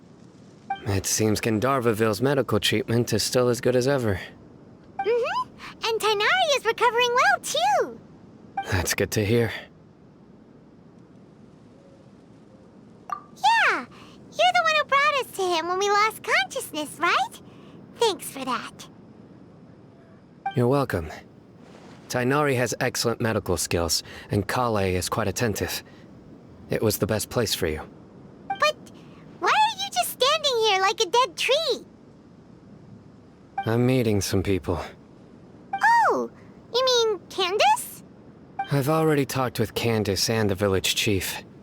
They're still at the usual place. You can go there if you'd like to see them. But you know one of the people I'm meeting as well. Oh, by King Deshret's blessing, my friend suddenly appears in the desert. Don't tell me you've run into trouble and need us to help now. Raman! And... huh? Sataria? Oh, you know me? Oh, well, you're pretty famous in the academia. Don't worry, these are our friends. No need to be so guarded. I see. I'm doing well. Many good things have happened recently. Same here. Really, I feel that my whole life has started to shine after suddenly finding a new direction. Oh, tell us everything. Yeah, you go ahead. Alright, well, I suppose I should start by saying I've decided to leave the academia. What? It's not that I've given up on being a scholar. Instead, you could say I've found a new identity. I will no longer pursue research like a typical scholar, but I have not completely given up on my relationship to knowledge either. I can see what you're saying now. What do you mean? I plan to leave the academia and return to teach here in the desert. Wow, so you want to become a teacher? Sataria will return to support education here and teach people from the desert. She can't teach everyone on her own, but there are many of us Eremites all over Sumeru. She came to discuss a collaboration with me and hoped that I could bring her ideas to the Eremites. Yes, it's my hope that the Eremites can help me select a group of smart people with the best aptitude for teaching. I'll teach them, and after they've finished learning from me, they can go educate more people. That is the true meaning of education and the spreading of knowledge. The people of King Deshret suffer from sandstorms, exile, and ignorance. Miss Ataria is more than welcome to come teach here. Her arrival is like a star shining in the desert night. The stars have always guided caravans, thieves, soldiers, and travelers who get lost in the night. They lead those in the dark out of trouble and back to safety. Oh, please, where's all of this coming from? I'm starting to feel a little embarrassed. You deserve these compliments. Mercenaries are accustomed to danger and don't fear death, which is why we recognize extraordinary actions that common people would easily overlook. Sataria's idea will bring much good to many people. At first, I feared it was destined to fail. Everyone knows that the academia doesn't allow scholars to teach in the desert without permission. As you know, all knowledge is under their surveillance and control, and very few desert dwellers are as lucky as me. But what I heard at that time has been haunting my heart, as if there were lightning bolts constantly bombarding my soul. Sataria, you tread a treacherous path, and the longer you ignore it, the tighter the academia's grasp on you will become. Sataria, why haven't you gone home? Never forget that the desert that belongs to you lies elsewhere. Miss. These words sparked something in me, and I knew that I had to bring something back to my people after going home. I gathered up the courage to approach the Grand Sage, only to find that he was no longer at the academia. Lord Sino told me that Azar didn't belong there anymore. Azar has received much-needed punishment. Though, if you ask me, it may have been too light. You probably have already heard. Lord Sino helped me obtain permission to leave the academia for the desert, and accompanied me here to discuss collaboration with members of the Eremites. My plan was able to go smoothly thanks to him and Rahman. You're all doing so much for the desert. Aside from that, I also have some other business to discuss with Sino. Lesser Lord Kusanali has allocated many resources to support and develop the desert. I've done some business for her, and part of it required the assistance of the Eremites. I applied for a few batches of educational materials from the academia, and sent them to several groups in the desert, as instructed by Lesser Lord Kusanali. I believe the people will make good use of them. That's exactly what the people here need. Physical books and other related items. If it weren't for Sino and Lesser Lord Kusanali, I'm afraid we'd never be able to get our hands on them. Apart from this, the academia is also recruiting scholars that are willing to teach in the desert. I'll let you and Sataria know as soon as I have any more news. We must be persistent about this, and maintain these resources to ensure long-term effectiveness. This is the first time in hundreds of years we've had a glimmer of hope. I think this may be the turning point for the desert. Remember these words. Here lies our faithful priest, Kasala. His wisdom is a miracle among the people, deserving of high praise and admiration. I hope people with wisdom like that priest will rise again among the desert dwellers. Then we'll once again see the wisdom and glory that once shook the world. Enough about us. Are you here to discuss some business too? No, not at all. We're actually here on behalf of Nilu. Nilu wanted to write to everyone, but she wasn't sure where the letters should be sent, so she asked us to come find everyone personally. A celebration feast will be held in 2 days at the Grand Bazaar. She hopes that all of you will be able to attend. At the feast, we'll also be celebrating Sino's reinstatement as General Mahamatra. Although, judging from your appearance, it seems you've already been reinstated. Paimon thought you would only start working for the Academia after the feast. Celebration? Feast? It's the first I've heard of it. Tighnari was right. He really didn't know. This feast is for you, Sino. Sounds to me like you'll have to be there. It's rare to see that kind of expression from Lord Sino. You must not like feasts very much. No, not really. But I'll go. Well, I still have a lot to handle here. Besides, I need to look after Miss Sataria in the desert, so I'll have to pass. I'm afraid I won't be able to join you. Although, if you'd be so kind, please give a message to Miss Nilu for me. The message is, I'm sorry for how I treated you before, but now I understand the beauty of your dance. It's like a light shining in the sky. You and the art you symbolize are not only beautiful, but also lively and powerful, so much so that it was prohibited. Please keep dancing, and someday I'll be able to appreciate your art in person. Okay, we've got all that down. Our job here is complete as well. Oh, Sino, remember, party's in 2 days. Make sure you're there. Got it.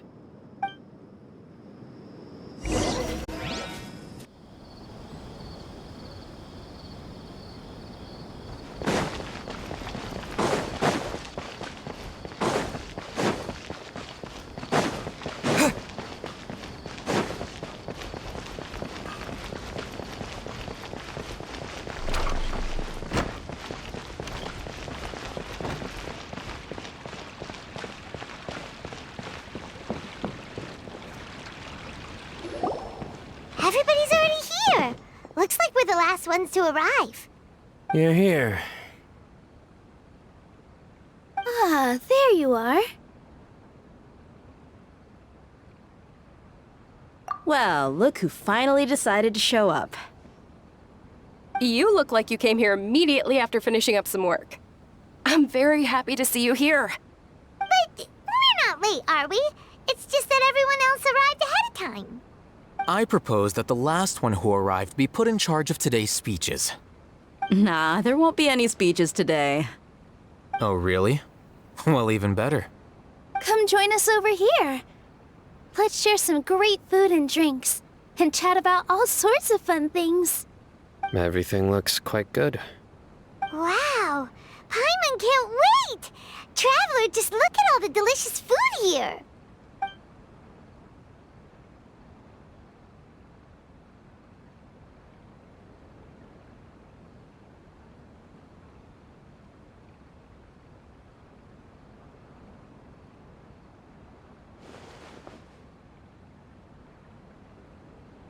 Whoa, it's so delicious! Oh, this grilled meat tastes amazing! The food was specially prepared for you by everyone in the Grand Bazaar. And we have gifts that were sent by the residents of Sumeru City when they heard we were holding a feast. Everyone that came said that you saved Sumeru, and wanted me to thank you all on their behalf. Ah, feels kinda nice to be seen as a hero. I could get used to this. Being a bodyguard is also a hero's job. You've always been amazing, Dia. My lady sure has a way with words. Thanks. I'm glad to hear it. And I'm happy to meet everyone that participated in the great plan. Don't mention it. Come to think of it, we've really done something impressive together. It's unbelievable. We owe it to our abilities. And luck. Really? Why do I remember everybody thinking that luck was against us and feeling like we hardly had a chance of succeeding? That's how I remember it too.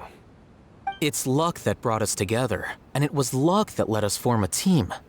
Then, it took even more luck for us to formulate a plan and implement it successfully. Moreover, judging from the results, everything worked out well. Yeah, everyone gave it their all when it mattered most. It was almost like a performance. We took the stage and put on our best show. Everyone played their part, and thanks to everyone's efforts, the performance was a great success. So, would you say we're good actors too? It's such a blessing that Lesser Lord Kusanali was able to return to power at the Academia. Yes! Even after being abandoned and neglected so many times, she's finally returned. Uh-huh. Lesser Lord Kusanali once used all her power in a great disaster, which resulted in her losing all her wisdom and memories of the past. The Academia basically abandoned her because of it. This should be something everybody should remember. Huh? You look surprised. I didn't say anything wrong, did I? No, everything you said is correct. That's good. Something wrong? Yeah, what's with that face? You knew all of this already. Even if those two giants of the Academia are here, I still have to say it. Those sages really have some nerve. 500 years ago, Lesser Lord Kusanali used all her power for the people of Sumeru, and what did they do in return?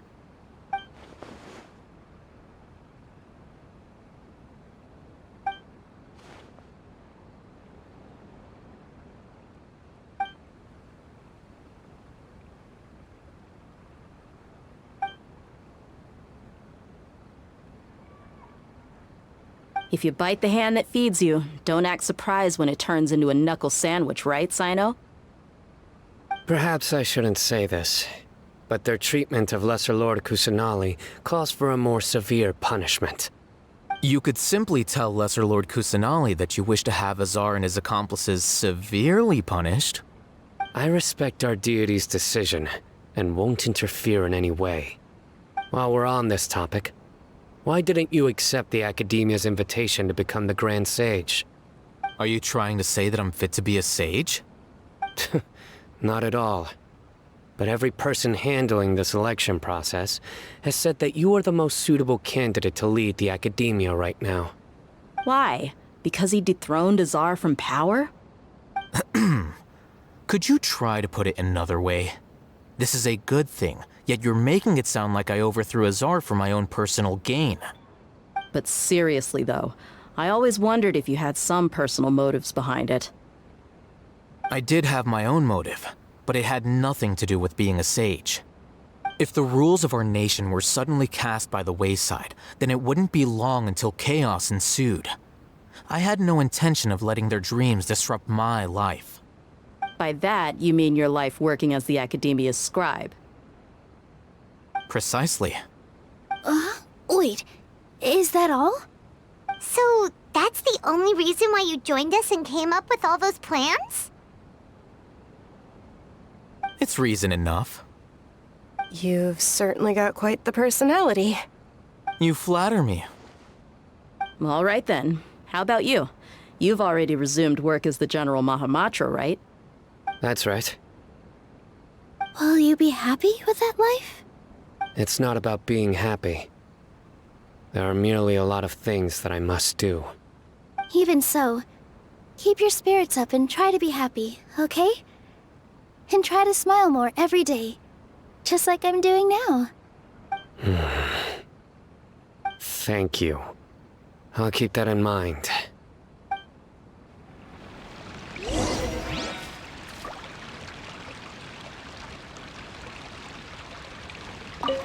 I seldom participate in such lively gatherings, but the atmosphere here is quite good. No. This gathering today has a unique meaning. The Grand Bazaar is lively because the people here feel happiness from the bottom of their hearts, unlike the farces at the Academia. That happiness is an emotion that'll be forever alien to those bookworms who have driven themselves insane by studying. I seem to have taken both keys when I left the house. Oh well.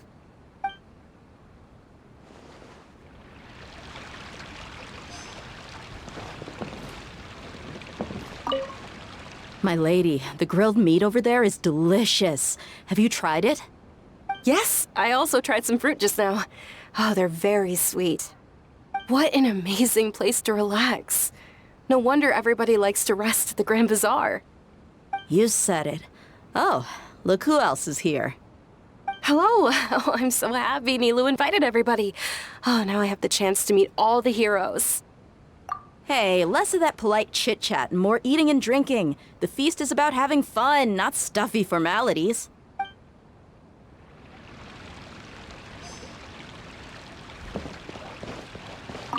Ah, there you are, traveler. Well, how is it? Are you enjoying the feast today? If there's anything you're unhappy with, just let me know. I'll be sure to take note of it. That is the first time I've ever invited so many exceptional people to one place. I was a little nervous myself. You see, every guest here is quite extraordinary. It's unbelievable that we've got everyone together here. Almost like a fairy tale. Make sure you live it up tonight. I'll be happy as long as you're enjoying yourselves. I'm honored to have her think of me this way. If I have a chance in the future, I would really like to invite her to one of my performances. I can't explain why, but I just feel elated right now. Thank you.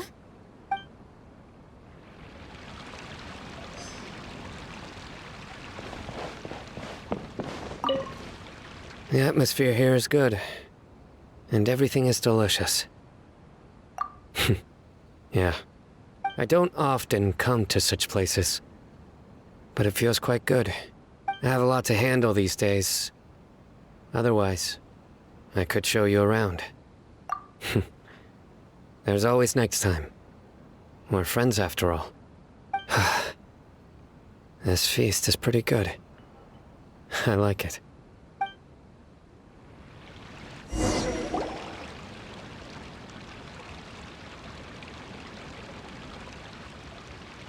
Hey, what's wrong? Your head is starting to droop.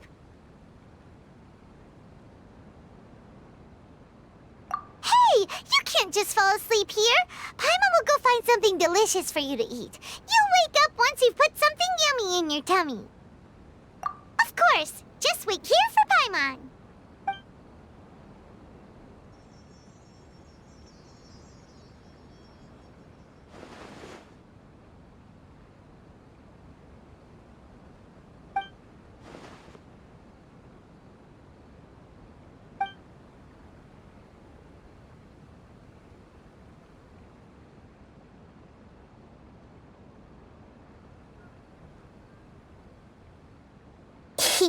It's me.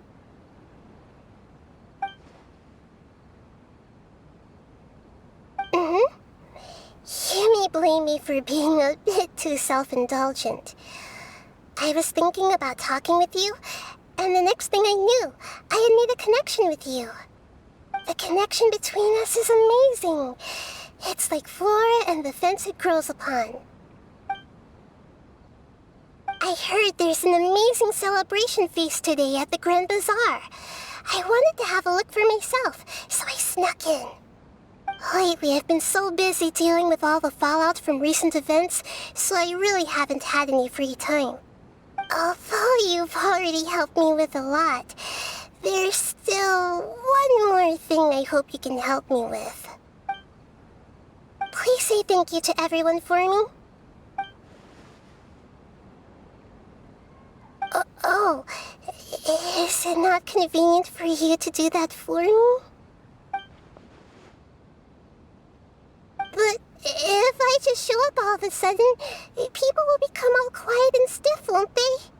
What if I end up scaring them and ruining this wonderful feast? That'd be the last thing I want. Let me think about it. Okay. Yes, I have.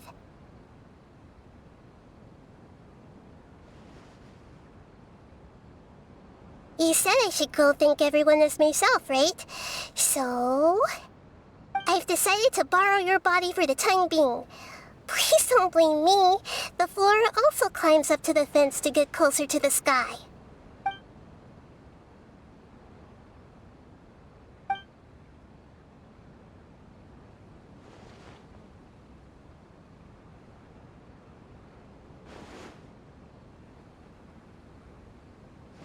Everyone! Are you awake now? Paimon was just about to bring you the food. It's me. Huh? That voice. Nahida? Hold up. What's going on? I didn't expect to have a conversation with the consciousness of Lesser Lord Kusanali in the Grand Bazaar. Interesting. Is this also a part of the feast? No, of course not. Are you... Lesser Lord Kusanali? Hello, Nilu. You know who I am? Yes, I already know every one of you.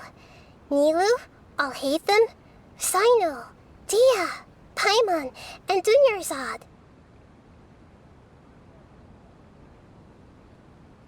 Lesser Lord Kusanali?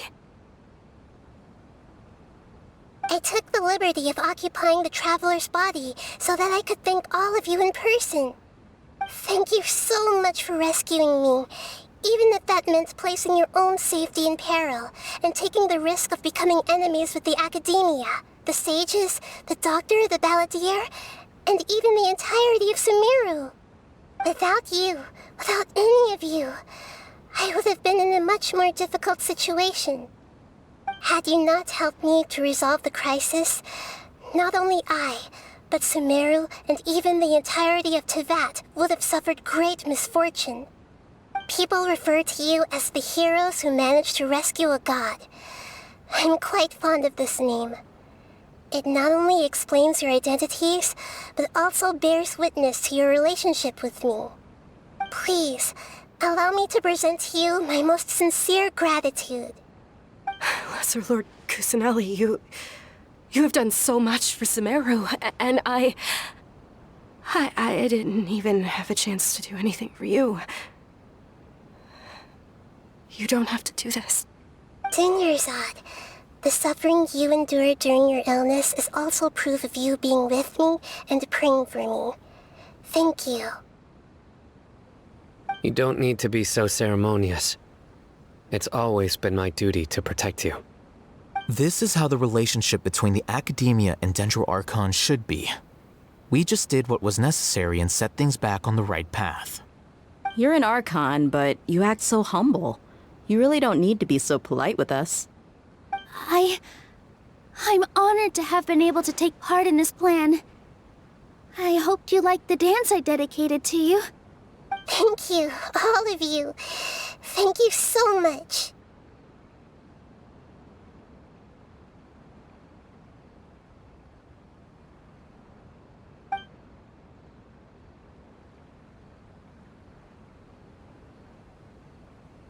Yeah.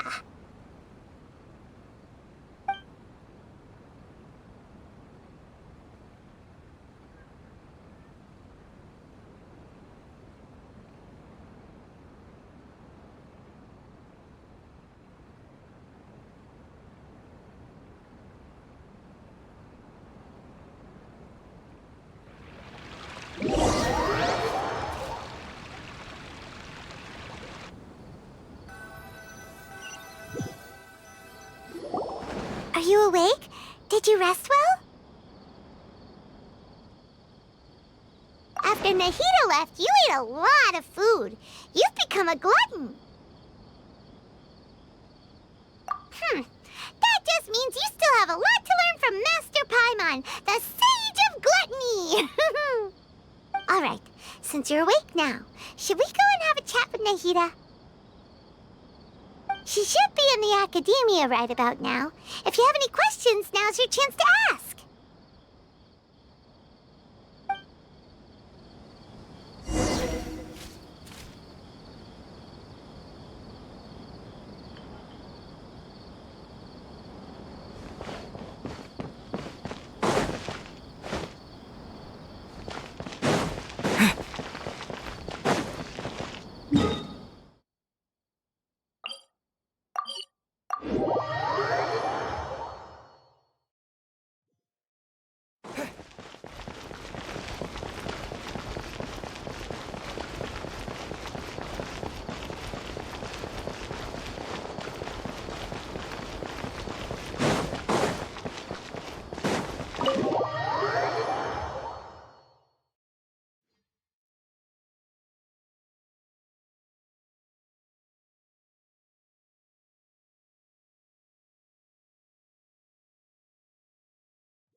Hello, Traveler and Paimon. What a fantastic night. I'm still immersed in all the happiness and joy, like a candle floating on water. So are we, and that's why we're here to talk with you. Is there anything you want to know?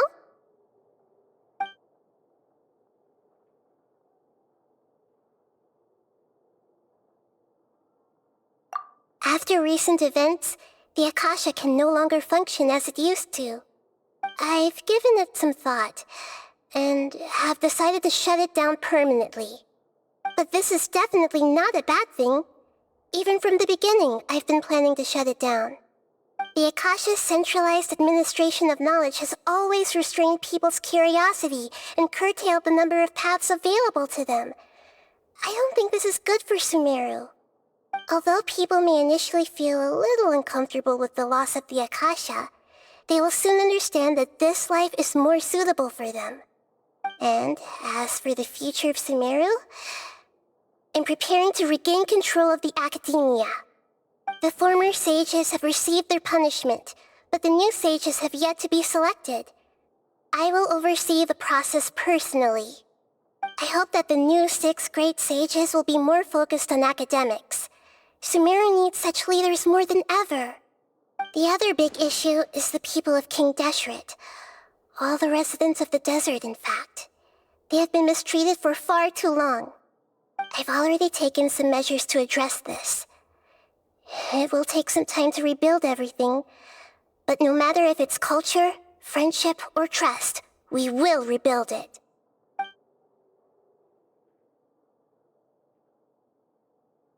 You mean, what happened after the doctor put you to sleep?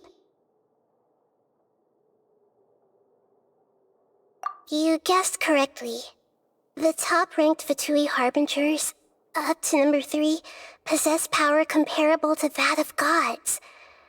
I was no match for him in that kind of situation. However, in spite of the bad situation, I still managed to make a fair deal with the doctor. I'm sure you remember the entity that changed your fate, the Heavenly Principles. In fact, the Heavenly Principles has been quiet since the Conria disaster 500 years ago. I used this point as leverage against the doctor. I told him that the Heavenly Principles may be awakened if I destroy the Gnosis.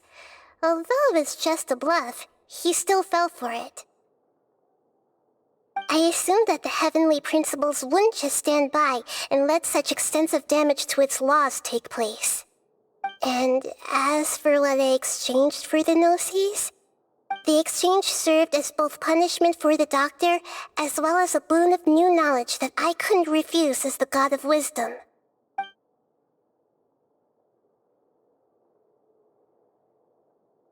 He's still in a coma. I've hidden him like how one would hide a feather. I know you have many misgivings about him, but as someone who had become a god, he has retained a number of very useful features. Don't worry, I'll keep an eye on him and make sure he doesn't do any evil. In addition, there are still some mysteries left in him. Some things may be very clear from my perspective, but he has still yet to understand them himself. His future will be determined by fate. Is that where you're headed next? Fontaine, the Nation of Justice? As far as I know, that nation operates in a judicial system. Does their Archon personally judge people? No, there's a Chief Justice in Fontaine. Generally speaking, the Hydra Archon, Focalor, won't preside over individual trials. However, even then, Focalor will still make herself present at just about every trial. It seems that she just likes to immerse herself in that sort of atmosphere. As Archon, she still reserves the right to influence the final verdict. Anyway, let's just say she's got, a very unique personality. Are you sure? Isn't there something else you haven't asked about yet? Huh? You mean... About your sister. While you were resting at Gandharvaville, I took some time to perform an Irminsul search for information on your sister. Yeah! Isn't Irminsul a repository for all the information and memories of Teyvat? So there shouldn't be anything on him or his sister. This is true in your case. Irminsul indeed does not have any information on you. However, there must be something different about your sister, because as it turns out, the world has recorded information on her after all. What? There is only one possible explanation. She belongs to this world.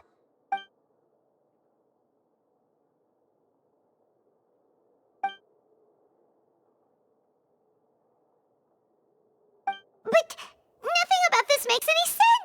Wasn't this your first trip to Teyvat?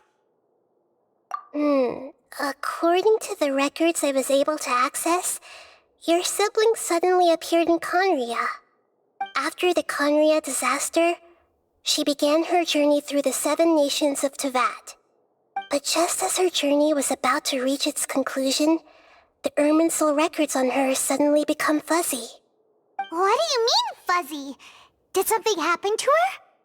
All I know for sure is that somebody, for reasons only they can know, is deliberately obfuscating her fate. And whoever it is, if they can do that, who knows what else they're capable of. But even that wouldn't explain how she somehow comes from this world. Something else I noticed was that according to these records, the Fatui have not classified your sibling as one of the Descenders. What's a Descender? Paimon's never heard of it. Look, I'm sure you must be curious about the information I received from the Fatui in return for my gnosis, right? A very important part of the intel was about this world's Descenders. External beings, ones that don't belong to this world. Traveler, you are Teyvat's 4th Descender. Huh? So the Fatui count 3 other Descenders before the Traveler, and his sister isn't even one of them? That's right.